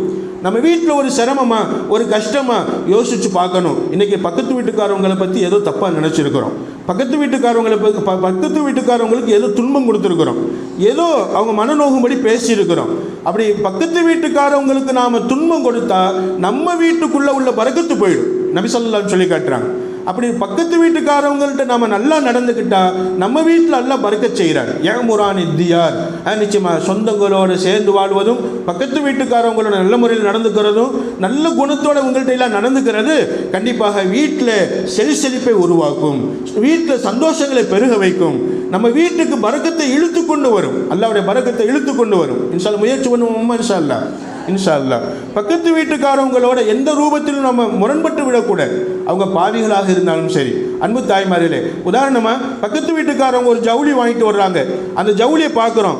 நிச்சயமாக எங்களுடைய உஸ்தாத் சொல்லுவாங்க, அந்த பார்வை இருக்கிறது நம்மளுடைய பார்வை. ஏன் நம்ம பேத்தியை பார்க்குறோம், நம்ம பேரனை பார்க்குறோம், நம்மளுடைய குழந்தைகளை பார்க்குறோம், நம்ம பார்க்கக்கூடிய பார்வையினுடைய விளைவு என்ன ஆகும்னா அது மோசமான தன்மை ஏற்படுத்திடும். அப்போ ஜவுளி வாங்கிட்டு வர்றாங்க, நம்ம வீட்டில் நம்ம பிள்ளை அழகாக இருக்குது, ஒரு அதிசயமான விஷயத்தை பார்க்குறோம், என்னமா சொல்லணும்? மாஷா அல்லாஹ் என்பதாக சொல்லணும். மாஷா அல்லாஹ் ஜவுளி வாங்கிட்டாங்க, மாஷா அல்லாஹ் நம்ம பிள்ளை அழகாக இருக்கிறாங்க. அப்போ யாரையாவது நம்ம பார்க்கும்போது மாஷா அல்லாஹ் சொல்லிக்கிறணும். நம்ம அதாவது அவங்களுடைய செழிப்பு, அவங்க சந்தோஷம் நம்ம கண்ணில் படும்போது கண்டிப்பாக கண் திருஷ்டி அது உண்மையானது. இன்ஷா தனி தலைப்பில் பேசுவோம், கண் திருஷ்டியை பற்றி ஒரு நாள் சொல்லுவோம். கண் திருஷ்டி என்பது முன்னாடி சொல்லியிருக்கிறோம், நினைவுபடுத்திக்கங்க. கண் திருஷ்டி என்பது அது உண்மையாகவே பழிக்கக்கூடியது. ஸல்லல்லாஹு சொல்லுவாங்க, கண்ணினால் விளையக்கூடிய விளைவு இருக்கிறது, இது படு மோசமானது என்பதாக சொல்லுவாங்க. அதனால சொல்லுவாங்க, கண் யார் மேலேயாவது உங்களுடைய கண் பார்வை படும்போது ஒரு ஆச்சரியமான ஒரு அதிசயமான விஷயம் படுகிறதா, மாஷா அல்லாஹ் சொல்லிக்கங்க. மாஷா அல்லாஹ் சொல்லிட்டா கண் திருஷ்டி அழிந்து போயிடும். ஏன் சொல்கிறேன்னு சொன்னால், இப்படி சொந்த பந்தமோ அல்லது பக்கத்து வீட்டுக்காரவங்களோ நல்ல ட்ரெஸ் உடுத்தி இருக்கிறாங்க, நல்ல ஆடை வாங்கி வர்றாங்க, அல்லது உங்கள் பிள்ளை அல்லது உங்கள் பேரன் அல்லது உங்கள் பேத்தி நல்ல ஆடை உடுத்தி அழகாக காட்சி தர்றாங்க, ரொம்ப கண்கொள்ளா காட்சி, சூப்பராக இருக்கிற நல்ல அழகாக இருக்கிறம்மா அப்படின்னு சொல்லக்கூடாது. அந்த சொல்லணும், என்னன்னு சொல்லணுமா? மாஷா அல்லாமா சூப்பராக இருக்கிற, மாஷா அல்லாமா அழகாக இருக்கிற, மாஷா அல்லாமா இந்த ட்ரெஸ்ஸு அழகு இல்லை, நீ போட்டதுனால அழகு. அப்படித்தானம்மா? நம்ம பேத்தி போட்டதுனால ட்ரெஸ்ஸுக்கு ஒரு அழகு, நம்ம பேரையும் போட்டதுனால ட்ரெஸ்ஸுக்கு ஒரு அழகு. என்ன வார்த்தை சேர்த்துக்கிறணுமா? மாஷா அல்லாஹ் சேர்த்துக்கிறோம். அப்போ நம்ம இந்த மாதிரி பக்கத்து வீட்டுக்காரவங்களோட பார்க்குற பார்வையும் கூட நம்ம மாஷா அல்லாவோட இருக்கணும். இன்ஷா அல்லாஹ் இதையெல்லாம் நமக்கு சொல்லி காட்டுவாங்க பெருமானார் ஸல்லல்லாஹு அலைஹி வஸல்லம். இப்படி பக்கத்து வீட்டுக்காரவங்கள்ட்ட நல்லா நடந்துக்கிறீங்க, உங்கள் வீட்டில் நல்ல குணத்தோடு நடந்துக்கிறீங்க, கணவர்கிட்ட நல்ல அன்பாக பேசுகிறீங்க, பிள்ளைகள்கிட்ட நல்ல அன்பாக பேசுகிறீங்க. எந்த பொண்ணுனுடைய முகத்தில் கடுகடுப்பும் சிடுசிடுப்பும் இருக்குமோ, எந்த பொண்ணு சத்தத்தை உயர்த்தி பேசுவாங்களோ, எந்த பொண்ணு வீட்டில் கோபதாபங்களோட பேசுவாங்களோ, அந்த வீட்டிலிருந்து பரக்கத்து போய்விடும், அந்த பெண்ணுடைய குணம் போய்விடும், அந்த பெண்ணிட்டிருந்து பரக்கத்து போயிடும், அந்த பெண் வசிக்கக்கூடிய வீட்டிலிருந்து பரக்கத்து போயிடும். அல்லாஹ் நம்மளை பாதுகாக்க வேண்டும். அன்பு தாய்மார்களே, ஹுஸ்னுல் குலுக், நல்ல குணத்துக்கு சொந்தக்காரவங்களாக நீங்கள் இருக்கணும். இன்ஷா அல்லாஹ் நாம் இருக்கணும். நல்ல குணம்னா என்னம்மா? நல்லா பேசுவது, நல்ல பழகுவது, நல்ல பண்பாடோடு நடந்து கொள்வது, யார்கிட்ட எப்படி நடந்துக்கிறணுமோ அது மாதிரி நடந்து கொள்வது, இதுதான் ஹுஸ்னுல் குலுக். ஸல்லல்லாஹு அலைஹி சொல்லுவாங்க, இந்த மூணும் சொந்தத்தை இணைத்து வாழ்வது, நல்ல குணத்தோடு நடந்து கொள்வது, பக்கத்து வீட்டுக்காரவங்களை நல்ல முறையில் நடந்து கொள்வது, இந்த மூணையும் ஒன்றா சொன்னாங்க பெருமானார் ஸல்லல்லாஹு அலைஹி வஸல்லம். இந்த மூணுமே கண்டிப்பாக யஅமுரானி தியார், உங்கள் வீடுகளில் பரக்கத்தை கொண்டு வரும், உங்கள் வீடுகளை செழிப்பாக்கும், யஸீதானி ஃபில் ஆமார், உங்கள் வாழ்க்கையில் அதிகப்படுத்தி தரும், வயசை அதிகப்படுத்தி தரும், வாழ்நாளை அதிகப்படுத்துவதற்கு உதவி செய்யும். பக்கத்து வீட்டுக்காரங்கள்ட்ட நல்லா நடந்துக்கிறீங்க, உங்கள் வீட்டில் உங்கள் கணவன்மார்கள்ட்ட, மாமனார் மாமியார்ட்ட, அத்தா அம்மாட்ட, பிள்ளைகள்கிட்ட எல்லாத்தையும் நல்லா நடந்துக்கிறீங்க, நல்ல குணத்தோடு நடந்துக்கிறீங்க. அன்பு தாய்மார்களே, நீண்ட நாள் நீங்கள் வாழ்வீங்க. ஸல்லல்லாஹு அலைஹி சொல்லி காட்டுறாங்க, நீண்ட நாள் வாழக்கூடிய வாழ்நாளில் அல்லாஹ் பரக்கத் செய்து விடுகிறார். யஸீதானி ஃபில் ஆமார், வாழ்நாளில் நீண்ட நாள் வாழக்கூடிய வாய்ப்பு அல்லாஹ் தருகிறான். அல்லாஹ் நமக்கு பரக்கத் செய்வானாக இன்ஷா அல்லாஹ். இன்னொரு ஹதீஸில் சொல்லுவாங்க, ஷிலத்துல் குர்பத்தி, சொந்த பந்தங்களோடு சேர்ந்து வாழ்வது மஸ்ராத்துன் ஃபில் மால், உங்களுடைய செல்வத்தை பெருக வைக்கும். சொந்தங்களுக்கு உதவி செய்யுங்க. ஜக்காத்து கொடுக்குறீங்களா, சொந்தங்களில் யார் கஷ்டப்படுறாங்களோ அவங்கள பார்த்து உதவி செய்யுங்க. ஸல்லல்லாஹு அலைஹி வஸல்லம் சொல்லுவாங்க, கஷ்டப்படும் சொந்தங்களுக்கு நீங்கள் உதவி செய்யும் போது ரெண்டு விதமான நன்மை. ஒன்று ஜக்காத்துடைய நன்மை, இன்னொன்று சொந்தத்தை ஆதரித்த நன்மை, சொந்தத்தை ஆதரித்த நன்மை. இன்ஷா அல்லாஹ் இந்த ரமலான் மாதம் நிறைய ஜக்காத்து பண்ணுவோம், சதகா செய்வோம். அந்த ஜக்காத்தும் சதகாவும் நமது சொந்தங்களில், நமது நெருங்கியவர்களில், நமது பக்கத்து வீட்டுக்காரவங்களில் யாரெல்லாம் ரொம்ப ஏழ்மையில் வாழ்கிறாங்க, கடனில் வாழ்றாங்களோ இப்படிப்பட்டவங்களுக்கு நாம் உதவி செய்து இன்ஷா அல்லாஹ் அல்லாஹ்வுடைய அன்பை பெறுவதோடு செல்வத்தில் பரக்கத்தை பெற்றுக்கொள்ள வேண்டும். இன்ஷா அல்லாஹ் ஸல்லல்லாஹு அலைஹி சொல்லுவாங்க, சொந்தங்களோடு சேர்ந்து வாழ்வதனால் அல்லாஹ் 3 விஷயத்தை பரிசாக தருகிறார். யாரோட சேர்ந்து வாழ்வதனாலமா? சொந்தங்களோட சேர்ந்து வாழ்வதனால 3 விஷயத்தை பரிசாக 3 விஷயத்தில் அல்லாஹ் பரக்கத் செய்து நமக்கு பரிசாக தருகிறான். ஒன்று மஸ்ராத்துன் ஃபில் மால், உங்கள் செல்வம் பெருகிக்கிட்டே இருக்கும், நாளுக்கு நாள் செல்வம் பெருகிக்கிட்டே இருக்கும். செல்வத்தை அழிந்து போக விட மாட்டான் அல்லாஹ், செல்வத்தை குறைய விட மாட்டான் அல்லாஹ். செல்வம் ஒருபோதும் குறையாது சொந்தங்களோடு சேர்ந்து வாழ்வதனால, சொந்தங்களுக்கு உதவி செய்வதனால. 2வது முஹப்பத்துன் ஃபில் அஹ்ல், உங்கள் குடும்பத்தில் ஒருத்தருக்கு மத்தியில் ஒருத்தர் பிரியத்தோடு நடக்கக்கூடிய வாய்ப்பை அல்லாஹ் தருவான். இன்னைக்கு பாருங்களேன், அண்ணனை பார்த்து தம்பி முகத்தை திருப்பிக்கிறார், தம்பியை பார்த்து அண்ணன் முகத்தை திருப்பிக்கிறார். அண்ணன்ட்ட பேசுவதற்கு தம்பிக்கு ரொம்ப பாரமாக இருக்குது, தம்பிகிட்ட பேசுவதற்கு அண்ணனுக்கு ரொம்ப பாரமாக இருக்குது, அக்காட்ட பேசுவதற்கு தங்கச்சிக்கு ரொம்ப பாரமாக இருக்குது. அக்கா தங்கச்சி பாசம் குறைஞ்சு போச்சு, அண்ணன் தம்பி பாசம் குறைஞ்சு போச்சு, சொந்த பந்தங்களுடைய பாசம் குறைஞ்சு போச்சு. அப்படின்னு என்ன அர்த்தமா? அல்லாஹ் முஹப்பத்தை எடுத்து விட்டான், முஹப்பத் என்ற பரக்கத்தை எடுத்து விட்டான். முஹப்பத்தில் நம்ம பிரியம், ஒரு பாசம், ஒரு பாச உணர்வு, பிள்ளைகளுக்கும் பெற்றோர்களுக்கும் இடையில் உள்ள பாச உணர்வு குறைஞ்சு போச்சு. சகோதர சகோதரிகளுக்கு மத்தியில் உள்ள பாச உணர்வு குறைஞ்சு போச்சு. அதுக்கு என்ன அர்த்தம்? நம்மளுடைய பரக்கத்து குறைஞ்சு போச்சு, பரக்கத்து இல்லை. இப்போ நபி ஸல்லல்லாஹு சொல்லுவாங்க, நீங்கள் சேர்ந்து வாழுங்க, நிச்சயமாக சொந்தங்களோட இணங்கி வாழுங்க, பரக்கத்தாக வாழுங்க, நிச்சயமாக அல்லாஹ் உங்களுடைய முஹப்பத்தை கூட்டுவான், இன்ஷா அல்லாஹ் முஹப்பத்தை அதிகப்படுத்துவான். இன்ஷா அல்லாஹ் முயற்சி பண்ணுவோம் இன்ஷா அல்லாஹ். அப்போ சொந்தங்களோட சேர்ந்து வாழ்வதனால் 3 பாக்கியம் கிடைக்கும். 1வது செல்வத்தில் பரக்கத்தை தருகிறான் அல்லாஹ். 2வது என்னமா, குடும்பத்தில் மகிழ்ச்சியாக பாசத்தோடு வாழக்கூடிய வாய்ப்பு அல்லாஹ் தருகிறான். 3வது மன்சஅத்துன் ஃபில் அஜல், தவணையை பிற்படுத்துகிறான். தவணை என்னமா, நம்ம உயிரை வாங்கக்கூடிய அந்த நாளை, அந்த அதாவது வாழ்நாள் முடியக்கூடிய அந்த நேரத்தை, நம்மளுடைய வாழ்நாளை அல்லாஹ் அதிகப்படுத்துகிறான். நிச்சயமாக நீண்ட நாள் வாழக்கூடிய வாய்ப்பை அல்லாஹ் நமக்கு தருகிறான். அன்பு தாய்மர்கள், யாராவது சொந்தம் நம்ம வீட்டுக்கு வந்துட்டாங்க, உதாரணம் நோன்பு திறக்கிற நேரம் 2 வடை சுட்டு வச்சுருக்கிறீங்க, அது மாதிரி நல்ல உணவு ரெடி பண்ணி வச்சுருக்கிறீங்க, திடீர்னு பார்த்து பக்கத்தில் நம்ம சொந்தம் வந்துட்டாங்க வீட்டுக்கு, எப்படிமா இருக்கும்? சந்தோஷமாக இருக்கும். மாஷா அல்லாஹ், நல்ல தாய்மார்கள், உண்மையிலே நல்ல தாய்மார்கள். இப்போ வீட்டில் நம்ம நோன்பு திறக்கிறதுக்கு ஏற்பாடு பண்ணி வச்சுருக்கிறோம், சொந்தங்கள் வந்துட்டாங்க, சங்கடப்படாதீங்க. உங்கள் வீட்டுக்கு வரக்கூடிய விருந்தாளிகள், உங்கள் வீட்டுக்கு வரக்கூடிய உங்களுடைய சொந்த பந்தங்கள், உங்கள் வீட்டுக்கு வரக்கூடிய விருந்தாளிகள் பரக்கத்தை கொண்டு வருகிறாங்க. பரக்கத்தோடு அல்லாஹ் அவர்களை அனுப்புகிறான், பரக்கத்துக்காக அனுப்புகிறான். அவர்கள் வரும்போது அவர்களை பற்றி நாம் பாரமான எண்ணம் கொள்ளாமல் இருந்தார். அன்பு தாய்மார்களே, நம்ம வீட்டுக்கு விருந்தாளிகள் வந்துட்டால் அவங்கள பற்றி ரொம்ப பாரமாக நினைக்கக்கூடாது. இப்போ போய் வந்துட்டாங்களே, இந்த நேரமாக கிடச்சிச்சு உங்களுக்கு, இப்போயா வரணும், ஏன் கொஞ்சம் நேரம் கழிச்சு வர வேண்டியதானே? நிச்சயமாக மனசுக்குள்ளே ஒன்றை வச்சுக்கிட்டு அவங்கள்ட்ட வாங்க சந்தோஷமாக பேசுகிறது, பரக்கத்து கிடைக்காது. அப்போ மனசுக்குள்ளே சந்தோஷப்படணும், அல்லாஹ் எனக்கு பரக்கத்துக்காக அனுப்பி வச்சிருக்கிறான், வாங்க உட்காருங்க, சந்தோஷமாக உட்கார வச்சு அவங்கள நாம் சேர்ந்து சாப்பிடணும் இன்ஷா அல்லாஹ். அன்பு தாய், இது மாதிரி சொந்தங்கள் வீட்டுக்கு வருவதை நம்ம பாரமாக நினைக்கக்கூடாது. வீட்டுக்கு கணவரோட அக்கா வர்றாங்க, கணவரோட தங்கச்சி வர்றாங்க, தம்பி வர்றாங்க, நம்ம பாரமாக நினைக்கக்கூடாது. அல்லது நம்ம அக்கா வர்றாங்க, நம்ம தங்கச்சி வர்றாங்க, நம்ம குடும்பத்திலிருந்து வர்றாங்க, நம்ம குடும்பத்திலிருந்து வந்தாலும் சரி, கணவன் வீட்டு குடும்பத்திலிருந்து வந்தாலும் சரி, யார் வந்தாலும் நம்ம வீட்டுக்கு வரக்கூடியவர்களை பார்த்து நம்ம நிச்சயமாக பாரமான எண்ணம் கொள்ளாமல் சந்தோஷப்பட வேண்டும். அந்த சந்தோஷத்தில் அல்லாஹ்வுடைய சந்தோஷம் கிடைக்கிறது, அல்லாஹ்வுடைய சந்தோஷத்தில் பரக்கத்து கிடைக்கிறது. அந்த பரக்கத்தினால என்ன தன்மமா, அல்லாஹ் மன்சஅத்துன் ஃபில் அஜல், வாழ்நாளை அதிகப்படுத்துகிறான், வயதை அதிகப்படுத்துகிறான். இன்னும் நீ நீண்ட நாள் வாழணும், ஒரு சொந்த பந்தத்தோடு நீ இணங்கி வாழணும் என்பதற்காக வாழ்நாளை அதிகப்படுத்துகிறான் இன்ஷா அல்லாஹ். இன்ஷா அல்லாஹ் இப்படிப்பட்ட பாக்கியங்களை நாம் அடைந்து கொள்வோமாக.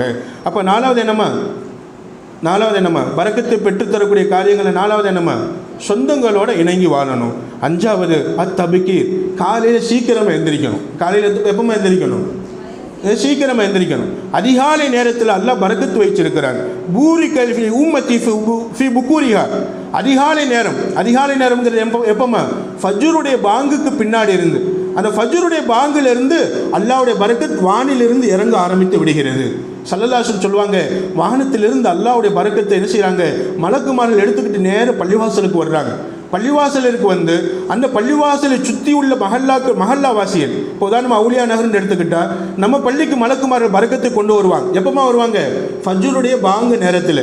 அப்படி ஃபஜ்ருடைய பாங்கு நேரத்தில் வந்து அந்த மலக்குமார்கள் யாரெல்லாம் ஆண்களில் பள்ளிவாசலுக்கு வர்றாங்களோ அவங்களுக்கு பூரா பரக்கத்தை பங்கு வச்சு கொடுக்குறாங்க. இன்ஷா அல்லாஹ் வீட்டில் உள்ள ஆண்கள் இன்ஷா அல்லாஹ் இனிமேல் என்ன செய்யுமா, தூங்க விடாதீங்க.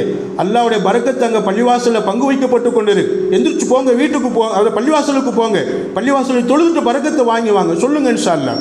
வீட்டில் ஆண் பள்ளிக்கு வந்து தொழுகாமல் தூங்குவதினால் நிச்சயமாக அல்லாஹ் கொடுக்கக்கூடிய கொடுத்து அனுப்பிய பரக்கத்தை இழந்து விடுகிறார். அந்த ஆணுக்கு எவ்வளவு சம்பாதிச்சாலும் பரக்கத்து இருக்காது.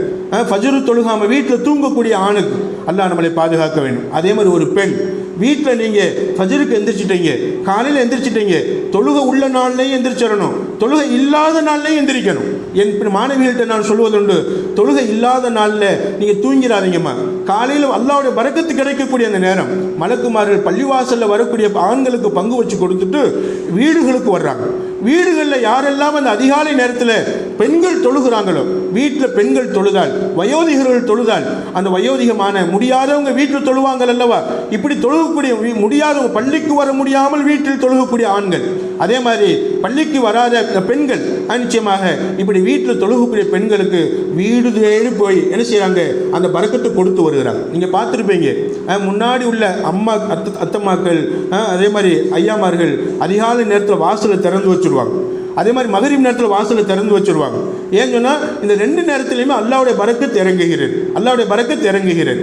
இப்போ அல்லாஹ்வுடைய பரக்கத்தை பள்ளியில் பங்கு வச்ச பின்னாடி வீடுகளுக்கு தேடி போய் கொடுக்குறாங்க. இன்ஷா அல்லாஹ் அப்படி கொடுக்கும்போது வீடு தேடி வரும்போது எங்கெல்லாம் ஈமானுள்ள பெண்கள் இருக்கிறாங்களோ அங்கே பரக்கத்தை இந்த மலக்குமார்கள் கொண்டு வரும்போது அதிகாலை நேரத்தில் தூங்கக்கூடிய பெண்கள் இருந்தாங்கன்னா அந்த பரக்கத்தை அப்படி கொண்டு போயிடறாங்க. அவங்களுக்கு கொடுக்கறது இல்லை. அதிகாலை நேரத்தில் எந்திரிக்காமல் தூங்கக்கூடிய பெண்களுக்கு, அதிகாலை என்பது ஃபஜ்ரிலிருந்து சூரியன் உதயமாகிற நேரம் வரைக்கும். அப்போ ஃபஜ்ரிலிருந்து சூரியன் உதயமாகிற நேரத்துக்குள்ளே, அந்த ஃபஜ்ருடைய டயத்துக்குள்ளே நம்ம எந்திரிச்சிடணும். இன்ஷா அல்லாஹ் அப்படி எந்திரிச்சிட்டா அதில் அல்லாஹ் நமக்கு பரக்கத்தை தருகிறான். இன்ஷா அல்லாஹ் முயற்சி பண்ணுவோம்மா இன்ஷா அல்லாஹ். அப்போ அதிகாலை நேரத்தில் தூங்கக்கூடிய பெண்களுக்கு அல்லாஹ்வுடைய பரக்கத்து கிடைக்காது. நிறைய பெண்களை நம்ம பார்த்துருக்குறோம், 8 மணிக்கு எந்திரிப்பாங்க, பிரஷ் பண்ணிக்கிட்டு இருப்பாங்க. எத்தனை மணிக்குமா? 8 மணிக்கு. இன்னும் சில பெண்கள் அந்த பல்லு விளக்காத வாயோட பிள்ளைகளுக்கு சாப்பாடெல்லாம் ரெடி பண்ணி வச்சு அனுப்பிட்டு அதுக்கப்புறம் பல் துளைக்கு அவங்க சாப்பிடுவாங்க. அல்லாஹ் அக்பர். ஈமானிய பெண்கள், இஸ்லாமிய பெண்கள், பரக்கத்தான பெண்கள் அதிகாலையில் எந்திரிக்கணும். ஃபஜ்ருடைய நேரத்தில் பல் துளைக்கி குளிக்க அவசியம் இருந்தால் குளிச்சு முழுகி தலை குளிச்சு நிச்சயமாக ஒழு செஞ்சு அந்த ஃபஜ்ருடைய நேரத்தில் ஃபஜ்ரை நீங்கள் தொழுதுட்டீங்கன்னா வீடு தேடி உங்களுக்கு பரக்கத்து வரும். இன்ஷா அல்லாஹ் வீடு தேடி வரக்கூடிய பரக்கத் மலக்குமார் வீடு தேடி வந்து கொடுத்துட்டு போவாங்க. இன்ஷா அல்லாஹ் அந்த பரக்கத்தை நீங்கள் அடைஞ்சுக்கிறணும். அப்போ அதிகாலை நேரம் பரக்கத்தான நேரம். அந்த பரக்கத்தான நேரத்தில் தூங்கக்கூடியவங்க பரக்கத்தை இழந்துடுறாங்க. நிறைய வியாபாரிகளை நீங்கள் பார்த்துருப்பீங்க. நிச்சயமாக மாற்று மத சகோதரர்கள், நிறைய வியாபாரிகள், நம்ம இஸ்லாமிய மக்கள் வியாபாரிகளாக இருக்கிறாங்கன்னா அவங்க கடை திறக்கிற நேரம் 8 மணி 7 மணி, அதாவது சூரியன் உதயமானதுக்கு பின்னாடி. ஆனால் சில வியாபார பெருமக்கள், மாற்று மத சகோதரர்கள் காலையில் தஹஜ்ஜுடைய நேரத்திலேயே என்ன செஞ்சுருவாங்க, கடையை திறந்து கடையை முன்னால் கூட்டி சுத்தம் பண்ணி தண்ணி தெளித்து வியாபாரத்தை ஆரம்பிச்சிடுவாங்க. அந்த நேரத்தில் மக்களே வரமாட்டாங்க, ஆனால் திறந்து வச்சுருப்பாங்க. அல்லாஹ் அவங்களுக்கும் பரக்கத் செய்கிறான். ஈமான் இல்லாதவங்களுக்கு அல்லாஹ் பரக்கத் செய்யும் போது ஈமான் உள்ள நாம் அந்த நேரத்தில் எந்திரிச்சு விழிச்சிருந்தால் கண்டிப்பாக அல்லாஹ் எவ்வளவு நமக்கு பரக்கத் செய்வான். இன்ஷா அல்லாஹ். எனவே அல்லாஹ்வுடைய பரக்கத்தை நாம் பெற்றுக்கொள்ள முயற்சி செய்ய வேண்டும். அந்த பரக்கத்து எப்போமா வரும்? அதிகாலை நேரத்தில், காலை நேரத்தில். ஒரு சஹாபி சொல்லுவாங்க, நிச்சயமாக ஒரு சஹாபி பெரிய வியாபாரியாக இருந்தாங்க. நபி ஸல்லல்லாஹு அலைஹி வஸல்லம் காலத்தில் பெரிய வியாபாரியாக இருந்தாங்க. அப்போ கேட்டாங்க, எப்படி இவ்வளோ பெரிய வியாபாரம், எப்படி நீங்கள் வியாபாரம் பண்ணுறீங்க, உங்கள் மகன் வியாபாரம் பண்ணுறார், எப்படி பெரிய வியாபாரம், நல்ல கொள்முதல் பண்ணுறீங்க, நல்ல வியாபாரம் பண்ணுறீங்க, எப்படி அல்லாஹ் உங்களுக்கு பரக்கத் செய்கிறான் அப்படின்னு பிற சஹாபாக்கள் கேட்ட நேரத்தில் அந்த சஹாபி சொல்லுவாங்க, நான் ஏன் நிச்சயமாக ஸல்லல்லாஹு அலைஹி வஸல்லம் சொன்னதோட அடிப்படையில் நான் ஏன் கஷ்டப்படணும்? நான் காலையில் எந்திரிக்கிறேன், ஃபஜ்ருக்கு எந்திரிக்கிறேன். ஃபஜ்ருக்கு எந்திரிச்சதுக்கு பின்னாடி நான் என்ன செய்கிறேம்மா, கண்டிப்பாக என் பிள்ளைகளை எழுப்பி விடுறேன், என் வீட்டில் உள்ளவங்களை எழுப்பி விடுறேன், எல்லாரையும் ஃபஜ்ரு தொழுக சொல்லிட்டு நானும் என் பையன்களும் பள்ளிவாசலுக்கு போய் ஜமாத்தோடு ஃபஜ்ரு தொழுதுட்டு வந்த உடனே வியாபார சரக்குகளை நாங்கள் எடுப்போம், விற்பனைக்காக நாங்கள் வெளியேறி போவோம், அதிகாலையிலே வெளியேறி போயிடுவோம். அல்லாஹ் நாங்கள் காலை நேரத்தில், அதிகாலை நேரத்தில் நாங்கள் வியாபாரத்துக்கு போகிறதுனால எங்களுக்கு இவ்வளோ பெரிய பரக்கத் செய்ய சஹாபி என்பதாகவும் சொல்லப்படும், தாபீன்கள் என்பதாகவும் சொல்லப்படும். அன்பு தாய்மார்களே, இவ்வளோ பெரிய பாக்கியம். அப்போ வியாபாரத்தில் ஒரு பரக்கத்தை அந்த அதிகாலை நேரத்தில் அந்த வியாபாரத்தினுடைய வேலைகளை ஆரம்பிக்கிறதுனால அந்த வியாபாரிகள் அடைஞ்சுக்கிறாங்க. எனவே அன்பு தாய்மார்களே, உங்களுக்கு பரக்கத்து வேண்டுமா? காலையில் எந்திரிக்கக்கூடிய பழக்கத்தை நம்ம உருவாக்கிக்கணும். இன்ஷா அல்லாஹ் இன்னையிலிருந்து நாம் இப்படி நினைப்போம், அதிகாலை நேரம் பரக்கத்தான நேரம், அந்த நேரத்தில் தூங்குவதை தவிர்க்கணும், அல்லாஹ்வுக்காக எந்திரிச்சு வணக்கங்களில் ஈடுபடணும். இன்ஷா அல்லாஹ் அது மாதிரி நம்ம புழைங்கிறோம். இன்ஷா அல்லாஹ் அதுக்குரிய வாய்ப்புகளை தந்தருவானாக. 6வது, இக்ஸாரு அஹம்துல்லாஹி வ ஷுக்ரிஹி. அது பரக்கத்தை பெற்றுத்தரக்கூடிய காரியங்கள் மொத்தம் 12. அதில் 6வது இக்ஸாரு ஹம்துலில்லாஹி வ ஷுக்ரி, அல்லாஹ்வை புகழ்வதையும் அல்ஹம்துலில்லாஹ் சொல்வதையும், அல்லாஹும்ம லக்கல் ஹம்து வலக்க ஷுக்குர் அப்படின்னு சொல்லி ஷுக்குர் செய்வதையும், அல்லாஹ்வுக்கு நன்றி செலுத்துவதையும் அதிகப்படுத்திக்கணும். என்னென்ன சொல்லணும்?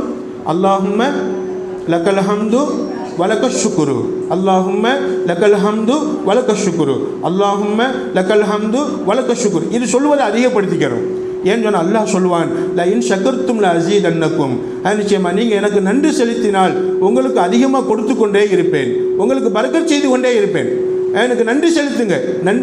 வலையின் கஃபர்த்தும், எனக்கு நன்றி செலுத்த மறந்தால் இன்ன அதாபில ஷதீத், உங்களை நான் பிடித்திடுவேன் என்பதாக அல்லாஹ் எச்சரிக்கிறான். நன்றி செலுத்த மறந்தால் நான் தரும் நிஅமத் அது நீடிக்காது, நான் கொடுக்கக்கூடிய சந்தோஷம் அது நீடிக்காது. இதையும் அல்லாஹ் எச்சரிக்கை செய்கிறான். எனவே நமக்கு சந்தோஷம் நீடிக்கணுமா, நல்லா வாழணுமா, மகிழ்ச்சியாக வாழணுமா, நாம் அல்லாஹ்வுக்கு நன்றி செலுத்தி கொண்டே இருக்க வேண்டும். அல்லாஹ் எனக்கு நல்ல கணவனை தந்திருக்கிறாய், உனக்கே எல்லா புகழும் அனைத்து நன்றியும். அல்லாஹ் எனக்கு நீ நிச்சயமாக நல்ல உணவை கொடுத்திருக்கிறாய், உனக்கே எல்லா புகழும் அனைத்து நன்றியும். அல்லாஹ் எனக்கு நல்ல வீட்டை கொடுத்திருக்கிறாய், உனக்கே எல்லா புகழும் அனைத்து நன்றியும். அல்லாஹ் எனக்கு நல்ல வாகனத்தை கொடுத்திருக்கிறாய், உனக்கே எல்லா புகழும் அனைத்து நன்றியும். இப்படி எல்லா காரியங்களை நினைச்சு நினைச்சு நினைச்சு அல்லாஹ்விடத்தில் சொல்லி நாம் அவனுக்கு நன்றி செலுத்த வேண்டும் ஒவ்வொரு நாளும் இன்ஷா அல்லாஹ். அப்படி நன்றி செலுத்துவதனால் அல்லாஹ் அதிகமான பரக்கத்தை தருகிறான் இன்ஷா அல்லாஹ். எத்தனாவதுமா? 6வது. 7வது அல் இல்திசாமு பி ஆதாபி தாம், உணவு உண்ணக்கூடிய அந்த நேரத்தில் முன்னாடி சொன்னோம் அல்லவா, அப்படி உணவு உண்ணக்கூடிய நேரத்தில் ஒன்றா சேர்ந்து சாப்பிடணும், பிஸ்மில்லா சொல்லி சாப்பிடணும், அல்லாஹ்வுக்கு நன்றி செலுத்திக்கிட்டே சாப்பிடணும், உணவை பார்த்து சாப்பிடணும். இப்படி நாம் உணவுனுடைய ஒழுக்கங்களை பேணி சாப்பிடுவதனால் அந்த உணவில் அல்லாஹ் பரக்கத் செய்கிறான். 8வது ஃபி திலாவத்துல் குர்ஆன், தினமும் குர்ஆன் ஓதுவதில் அல்லாஹ் பரக்கத்து வச்சிருக்கிறான். தினமும் குர்ஆன் ஓதுறதில்லை. ரமலான் வந்துட்டால் மட்டும் குர்ஆன் ஓதுவது பழக்கம் வச்சுக்கிற கூடாது. அன்பு தாய்மார்களே, எப்பவுமே ஓதணும். வாழ்நாள் பூரா தொழுகை உள்ள நாட்கள் அனைத்திலும் கண்டிப்பாக எல்லா நாளும் நம்ம குர்ஆன் ஓதிக்கொண்டே இருக்க வேண்டும். குர்ஆனை ஓத ஓத ஓத அல்லாஹ் நமக்கு பரக்கத் செய்து கொண்டே இருப்பான். குர்ஆனை விட்டும் தூரமாக தூரமாக பரக்கத்தும் நம்ம விட்டும் தூரமாகி கொண்டே இருக்கும். எனவே இன்ஷா அல்லாஹ் குர்ஆன் ஓத தெரியலைன்னா குர்ஆன் ஓத கற்றுக்கறணும் இன்ஷா அல்லாஹ். அல்லது குர்ஆன் ஓதுவதை கேட்கணும். குர்ஆன் பிறர் யாருக்கு தெரியுமோ அவங்கள ஓத சொல்லி கேட்கணும். அப்படி ஓதக்கூடியவர்கள் யாரும் இல்லையா, ஃபோனில் அதாவது திலாவத்துல் குர்ஆன் ஓதக்கூடிய ஆப்ஷன் நீங்கள் ஏற்றி வச்சுருப்பீங்க, டவுன்லோட் பண்ணியிருப்பீங்க, அல்லது வீட்டில் என்ன செஞ்சுருக்கோம், கேசட்டுகள் இருக்கும். இது அதாவது யாரும் இல்லாத பட்சத்தில் இந்த கேசட்டுகளை போட்டு கேளுங்க இன்ஷா அல்லாஹ். அது மாதிரி அந்த ஆஃபீஸ்களில் ஆன் பண்ணி என்ன செய்யுங்க, நீங்கள் அதை கேளுங்க. குர்ஆன் திலாவத்தை, குர்ஆன் ஓதுறதை கேளுங்க. குர்ஆனை கற்றுக்கொள்ள என்ன செய்யுங்க, முயற்சி பண்ணுங்க இன்ஷா அல்லாஹ். நிச்சயமாக 75 வயசு அதாவது வயதானவர்கள், 75 வயசு கிழவிமார்கள் கூட குர்ஆனை கற்றுக்கிட்ட காலம் இந்த காலம். நிச்சயமாக மதரசாக்கள் இருக்குது. வாங்க மதரசாவில் வந்து என்ன செய்யுங்க, நீங்கள் குர்ஆனை கற்றுக்கிட்டு குர்ஆனை ஓத ஆரம்பிங்க. ஏன் தெரியுமா, ஏன் குர்ஆன் ஓத சொல்கிறேன் தெரியுமா? ஒன்றும் குர்ஆன் ஓதுவதில் அல்லாஹ்வுடைய பரக்கத்து இருக்குது. இன்னொன்று என்னம்மா, குர்ஆன் ஓதும்போது எப்படி நாம் அழகான பாட்டை காது கொடுத்து ரசித்து கேட்குறோமோ, நல்ல பாடல், சினிமா பாடல் வச்சுக்க, சினிமா பாடல் கேட்கக்கூடாது. ஆனால் பாடலை கேட்கும்போது எப்படி ரசனையோடு காது கொடுத்து கேட்குறோம், இதே மாதிரி குர்ஆன் ஓதும்போது நம்முடைய ஓதுதலை அல்லாஹ் காது கொடுத்து கேட்குகிறான். நபி ஸல்லல்லாஹு அலைஹி வஸல்லம் சொல்லுவாங்க, அழகான பாடகியின் பாடலை கேட்கக்கூடிய ஒரு நபரை விட, காது கொடுத்து கேட்கக்கூடிய ஒரு நபரை விட குர்ஆன் ஓதக்கூடியவருடைய ஓதுதலை அல்லாஹ் ரசித்து கேட்குகிறான். அல்லாஹ் ரசித்து கேட்குறான். எனவே நாம் ஓதுற அந்த ஓதல் அல்லாஹ் ரசித்து கேட்கணும். அப்படிங்கிறதுக்கான குர்ஆனை கற்றுக்கிறணும் இன்ஷா அல்லாஹ். அதை கற்றுக்கிட்டவங்க, குர்ஆன் ஓத தெரிஞ்சவங்க, ஓதுகிற பழக்கத்தை நம்ம அதிகப்படுத்திக்கிறணும். குர்ஆன் ஓதுவதில் என்னமா இருக்குது, அல்லாஹ்வுடைய பரக்கத்து இருக்குது. எந்த வீட்டில் குர்ஆன் ஓதப்படுகிறதோ அந்த வீட்டில் பிள்ளை செல்வங்கள் பெருகும். எந்த வீட்டில் குர்ஆன் ஓதப்படுகிறதோ அந்த வீட்டில் பரக்கத்தை கொண்டு மலக்குமார்கள் வந்து போவாங்க. வீட்டில் குர்ஆன் ஓதுங்களேன், ஓதும்போது நீங்கள் நறுமணமே பூசியிருக்க மாட்டீங்க, அத்தர் பூசியிருக்க மாட்டீங்க, பூ வச்சிருக்க மாட்டீங்க, அங்கே மல்லிகைப்பூலாம் இருக்காது. திடீர்னு பார்த்தா மல்லிகைப்பூ வாசனை வரும், ரோஜா பூ வாசனை வரும், நல்ல கமகமன்னு மணக்கும். சில நேரங்களில், எல்லா நாளும் அதை உணர முடியாது, சில நேரங்களில் உணருவோம். அப்போ என்னன்னு சொன்னால், குர்ஆன் ஓதும் போது மலக்குமார்கள் வருவாங்க. மலக்குமார்கள் வரக்கூடிய அடையாளம் தான் நல்ல வாசனை, நல்ல வாசனை. சில நேரங்களில் அதை நீங்கள் உணர்ந்திருப்பீங்க. குர்ஆன் ஓதும்போது திடீர்னு ஒரு நல்ல வாசனை வரும், திடீர்னு மல்லிகைப்பூ வாட வரும், திடீர்னு ரோஜா பூ வாட வரும், அத்தர் மனம் மணக்கும். ஆனால் அங்கே யாருமே அத்தர் பூசியிருக்க மாட்டோம். அன்பு தாய்மாரி, அப்போ புரிஞ்சுக்கலாம், நம்ம வீட்டுக்கு மலக்குமார்கள் வந்து போகிறாங்க. நமக்கு ஓதுறதுக்காக வேண்டி பரக்கத்து கொண்டு வந்து வச்சுட்டு போகிறாங்க என்பதை நம்ம புரிஞ்சுக்கலாம் இன்ஷா அல்லாஹ். அன்பு தாய்மார்கள், எனவே என்ன செய்யணுமா, குர்ஆன் ஓதுவதனால் பிள்ளை செல்வங்கள் பெருகும், சந்தோஷங்கள் பெருகும், மன நிம்மதி கிடைக்கும். யார் குர்ஆன் ஓதுறாங்களோ, இன்னைக்கு சொல்கிறாங்க விஞ்ஞானிகள், அதாவது மருத்துவ விஞ்ஞானிகள் கண்டுபிடிச்சிருக்கிறாங்க, குர்ஆன் ஓதக்கூடிய நபர்களுக்கு ஹார்ட் வியாதி வராது, ஹார்ட் அட்டாக் வராது.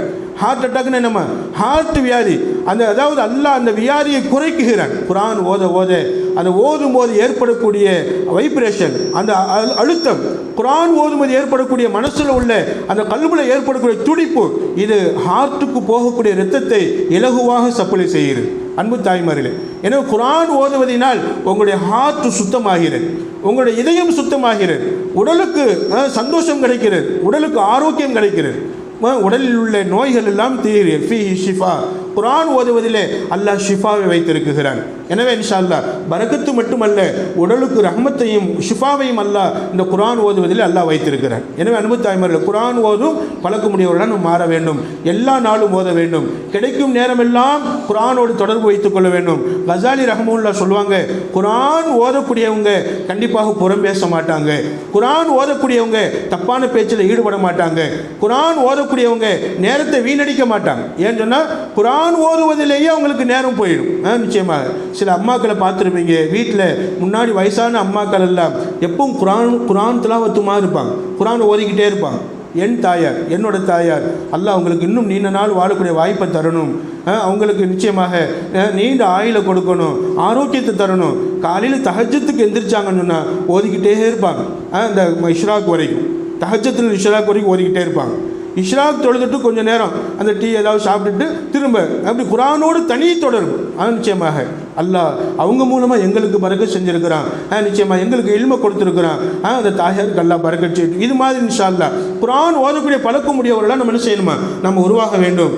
நீங்கள் குர்ஆன் ஓதுவதினால், தாய்மார்கள் குர்ஆன் ஓதுவதினால் உங்கள் கணவன்மார்களுடைய தொழிலில் பரக்கத் செய்கிறான், உங்களுடைய பிள்ளைகளுடைய தொழிலில் அல்லாஹ் பரக்கத் செய்கிறான், உங்களுடைய வீட்டில் உள்ள எல்லா காரியங்களிலும் அல்லாஹ் பரக்கத் செய்கிறான் இன்ஷா அல்லாஹ். அன்பு தாய்மார்கள், குர்ஆன் ஓதுவோமா இன்ஷா அல்லாஹ்?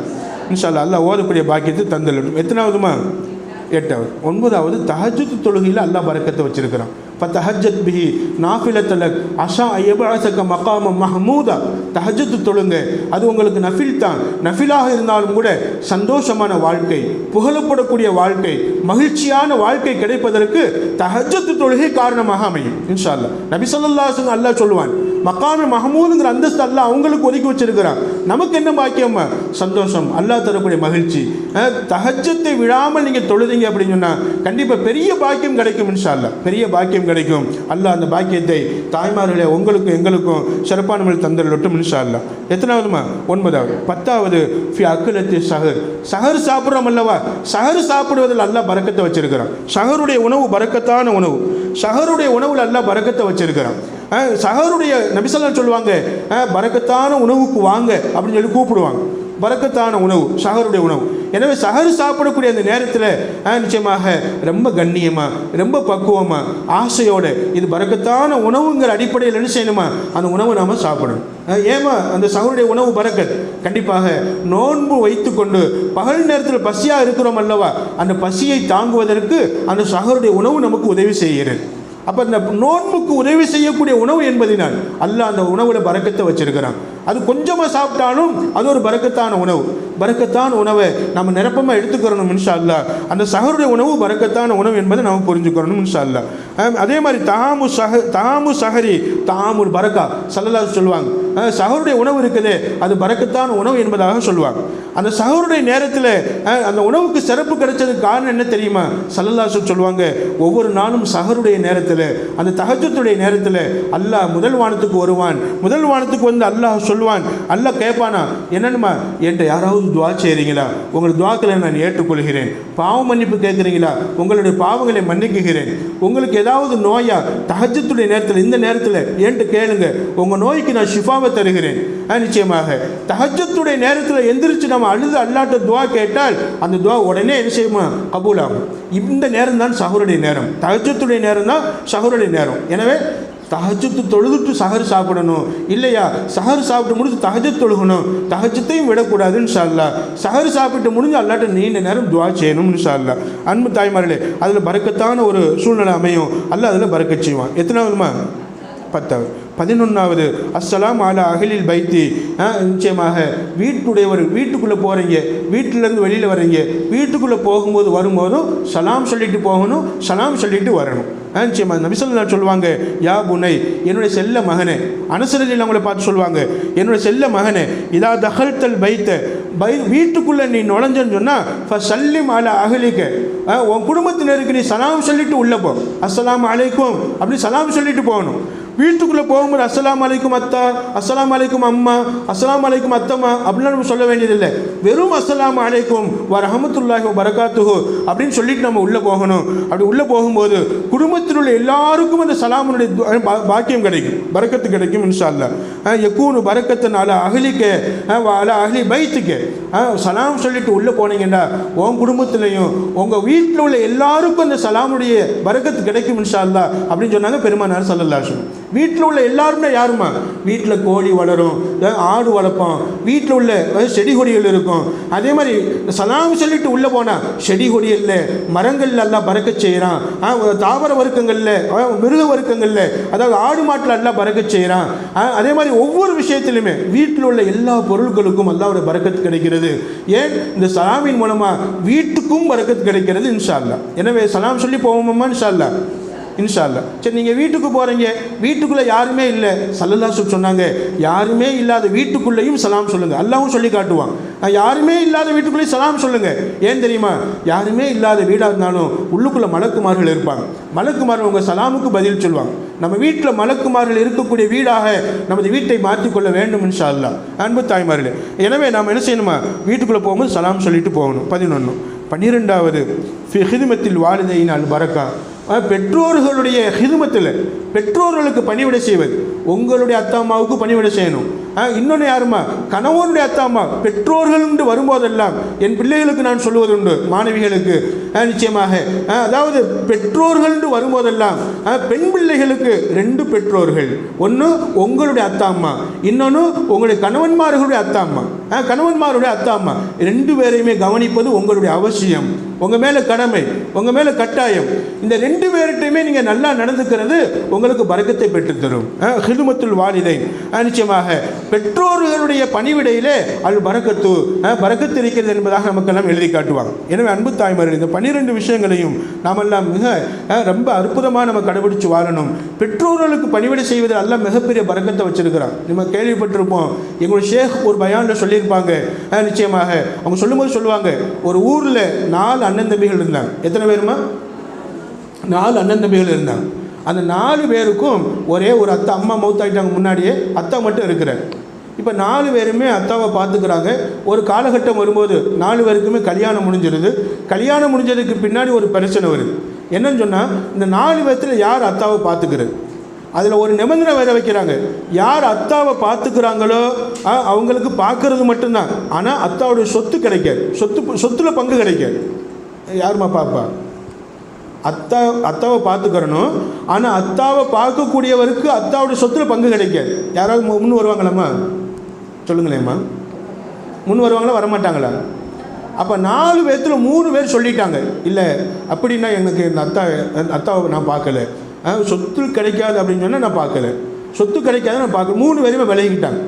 ஒரே ஒரு நபர் மட்டும், கடைசி பையன், அந்த பையன் மட்டும் சொன்னார், நிச்சயமா எனக்கு சொத்து வேணாம், அத்தாவுடைய சொத்து வேணாம், ஆனால் எனக்கு அல்லாவுடைய பரக்கத்து வேணும். அத்தாவை பார்த்துக்கிறதுனால அல்லாவுடைய பரக்கத்து எனக்கு கிடைக்கும் நான் கேள்விப்பட்டிருக்கிறேன். நபி ஸல்லல்லாஹு அலைஹி வஸல்லம் ஹதீஸ் மூலமாக நான் அறிஞ்சிருக்கிறேன். எனவே அல்லாவுடைய பரக்கத்துக்காக நான் அத்தாவை நான் பார்த்துக்கிறேன், எனக்கு சொத்தெல்லாம் வேணாம் அப்படின்னு அந்த நபர் அத்தாவை மட்டும் என்ன செஞ்சுட்டார்? கூப்பிட்டு போயிட்டார், தான் வீட்டில் வச்சு நல்லா பார்த்துக்கிட்டார். மவுத் வரைக்கும் நல்லா பார்த்துக்கிட்டார். மவுத் ஆகிட்டார். பார்த்தா மவுத்தானதுக்கு பின்னாடி அந்த 3 அண்ணன் தம்பியும் சொத்துக்களை எடுத்துக்கிட்டாங்க. இவருக்கு எந்த சொத்துமே கொடுக்கல, எந்த சொத்துமே இவருக்கு கொடுக்கல. அன்பு தாய்மர்களே, உண்மையாக நடந்த சம்பவத்தை நமக்கு சொல்லி காட்டுவாங்க.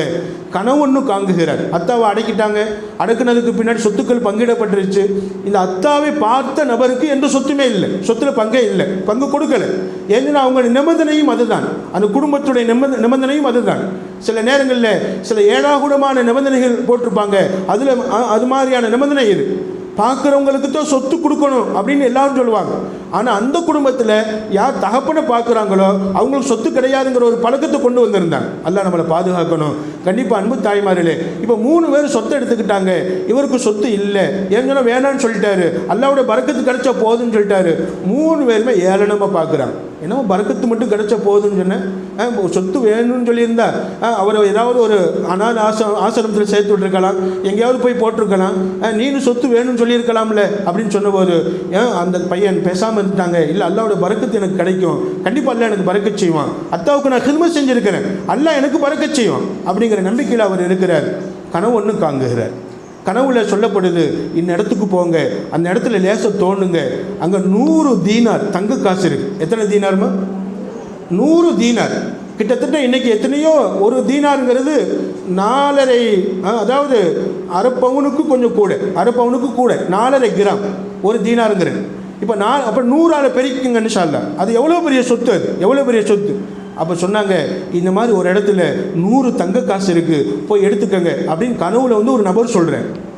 அப்போ கேட்டார் அந்த நபர், அந்த மகன் கேட்டான், அந்த அத்தாவை கவனிச்சுக்கிட்ட மகன் கேட்டான், அத்தாவை நான் பார்த்துக்கிட்டேன், சரி, அதுக்கு பகரமாக 100 தீனார் இருக்கிறது அப்படிங்கிற மாதிரி சொல்கிறீங்க, அந்த 100 தீனாரில் பரக்கத்து இருக்குதா, அல்லாவுடைய பரக்கத்து இருக்குதா அப்படின்னு கேட்டேன். அப்போ சொன்னார், அந்த சொன்ன நபர் சொன்னார், பரக்கத்து இல்லை, 100 தீனார் உனக்கு கிடைக்கும், ஆனால் அதில் பரக்கத்து கிடையாது, பரக்கத்து இல்லாட்டி வேணாம் அப்படின்ட்டான். வேணான்ட்டான். காலையில் எந்திரிச்சதுக்கு பின்னாடி கனவு தன் மனைவிட்டு சொல்கிறான், எப்போ இந்த மாதிரி கனவு கண்டேன், ஏதோ ஒரு இடத்த காமிச்சு, அந்த இடம் எனக்கு ஞாபகம் இல்லை, ஏதோ ஒரு இடத்த காமிச்சு இந்த இடத்துல 100 தீனார் இருக்குது எடுத்துக்கன்னு சொன்னாங்க. நான் பரக்கத்து இருக்கான்னு கேட்டேன், பரக்கத்து இல்லைன்னு சொன்னேன், வேணான்னு சொல்லிட்டேன். என்னம்மா சொல்லுவாங்க அந்த மனைவி? அது விவரம் கட்ட மனுஷனே, 100 தீனார் இருக்குன்னு சொல்லியிருக்கிறாங்க, நீ வேணான்னு சொல்லிட்டு வந்திருக்கிற, எங்கே இருக்குன்னு கேட்டு வாங்க வேண்டியதானே, இனி அடுத்து ஒரு வாய்ப்பு வந்தால் விடாது, எப்படியாவது வாங்கிடு. சொத்து வேணான்னு சொல்லிட்டு ஏமாளித்தனமா, இப்போ வேறு இந்த 100 தீனார் வேறு வேணான்னு சொல்கிறியா நீ, நிச்சயமா அப்படின்னு சொல்லி திட்ட ஆரம்பிச்சிச்சு அந்த அம்மா திட்ட ஆரம்பிச்சிச்சு. அப்போ சொன்னார், இல்லைப்பா விடுப்பா, பரக்கத்து இல்லைன்னு சொன்னதுனால வேணான்ட்டேன், பரக்கத்து அல்லாவுடைய பரக்கத்து இல்லாத பொருள் எனக்கு இருக்கு. அப்போ அன்னைக்கு மறுநாள் நைட்டு ஒரு கனவு வரும். அந்த கனவுல சொல்கிறாங்க, 100 தீனார் இல்லைப்பா, 10 தீனார் இந்த இடத்துல இருக்குது, இந்த மாதிரி ஒரு மரத்துக்கு கீழே ஒரு 10 தீனார் இருக்குது, நீ போய் எடுத்துக்கோ அப்படின்னு காட்டுறேன். அப்பவும் கேட்டார், அப்போ அந்த நபர் கேட்குறார், அந்த 10 தீனாரில் பரக்கத்து இருக்குதா அப்படின்னு. அப்போ பரக்கத்து இருக்குதான்னு கேட்ட நேரத்தில் அவர் சொன்னார், அதாவது அந்த சொன்னவர் மலக்கு அவர் சொல்லுகிறார், நிச்சயமா 10 தீனார் அதுலேயும் பரக்கத்து இல்லை, அப்போவும் வேணான்ட்டு, அந்த 10 தீனாரும் வேணான்ட்டு. இதையும் மனைவிட்டு சொல்லலாமா வேணாமா?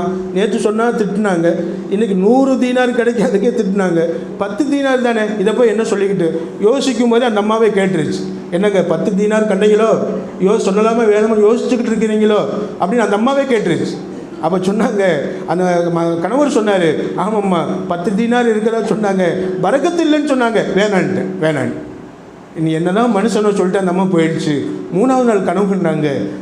அதாவது அந்த கனவுல அந்த நபர் சொல்லுகிறார், இந்த இடத்துக்கு போங்க, 1 தீனார். எத்தனை தீனார்மா? 1 தீனார்.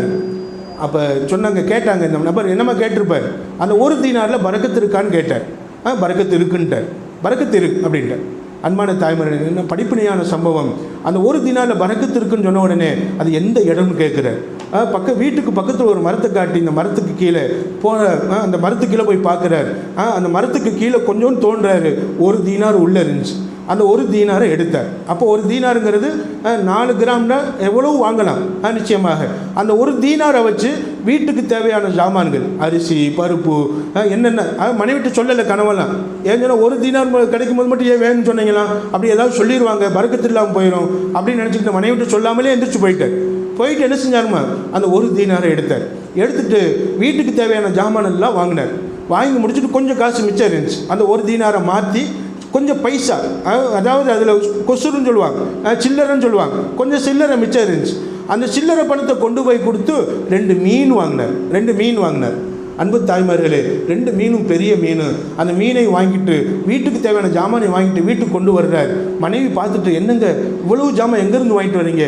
இல்லைப்பா இந்த மாதிரி கண்ணு, இதை 100 தீனார் சொல்லும்போது எடுத்திருந்தா அப்படின்னு சொன்ன அம்மா. இல்லை பரவாயில்லம்மா, இதில் பறக்கத்து இருக்குன்னு சொன்னதுனால எடுத்தேன், பாரு இவ்வளவு ஜாமான் நான் வாங்கிட்டு வந்தேன். அந்த மீன் அறுக்கிறாங்க. அந்த 2 மீனுக்குள்ளேயும் விலை உயர்ந்த ஒரு முத்து இருந்துச்சு. என்ன முத்துமா? வைரம் மயூரம் சொல்லுவோம் அல்லவா, அந்த மாதிரி ஒரு முத்து மீன் வயிற்றுக்குள்ளே இருந்துச்சு. விலை மதிக்க முடியாத ஒரு முத்து, அதிசயமான முத்து, பல பல பலன்னு மின்னுது.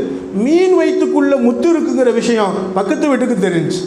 பக்கத்து வீட்டுக்கு தெரிஞ்சதோட ஊர் முழுக்க தெரிஞ்சிருச்சு. எல்லா மக்கள் அந்த மீன் வயிற்றுக்குள்ள அந்த முத்தை பார்க்க வர்றாங்க, அதிசயமான முத்து அப்படின்னு. இப்படி கேள்விப்பட்டு மன்னருடைய காதுக்கும் போயிடுச்சு. இப்போ மன்னர் என்ன செஞ்சார்? அந்த நபரை கூப்பிட்டு அனுப்புகிறார். அந்த முத்தை கொண்டு வா அப்படின்னார். 2 முத்தை கொண்டு வர. அதிசயமான முத்து, ஆச்சரியமான முத்து, பவளக்கல்லை விட ரொம்ப அழகா மின்னுது, விலை உயர்ந்த முத்து வியாபாரியை கூப்பிட்டு கேட்டார் அந்த மன்னர், இது என்ன அப்படின்னு. பார்க்குறாங்க.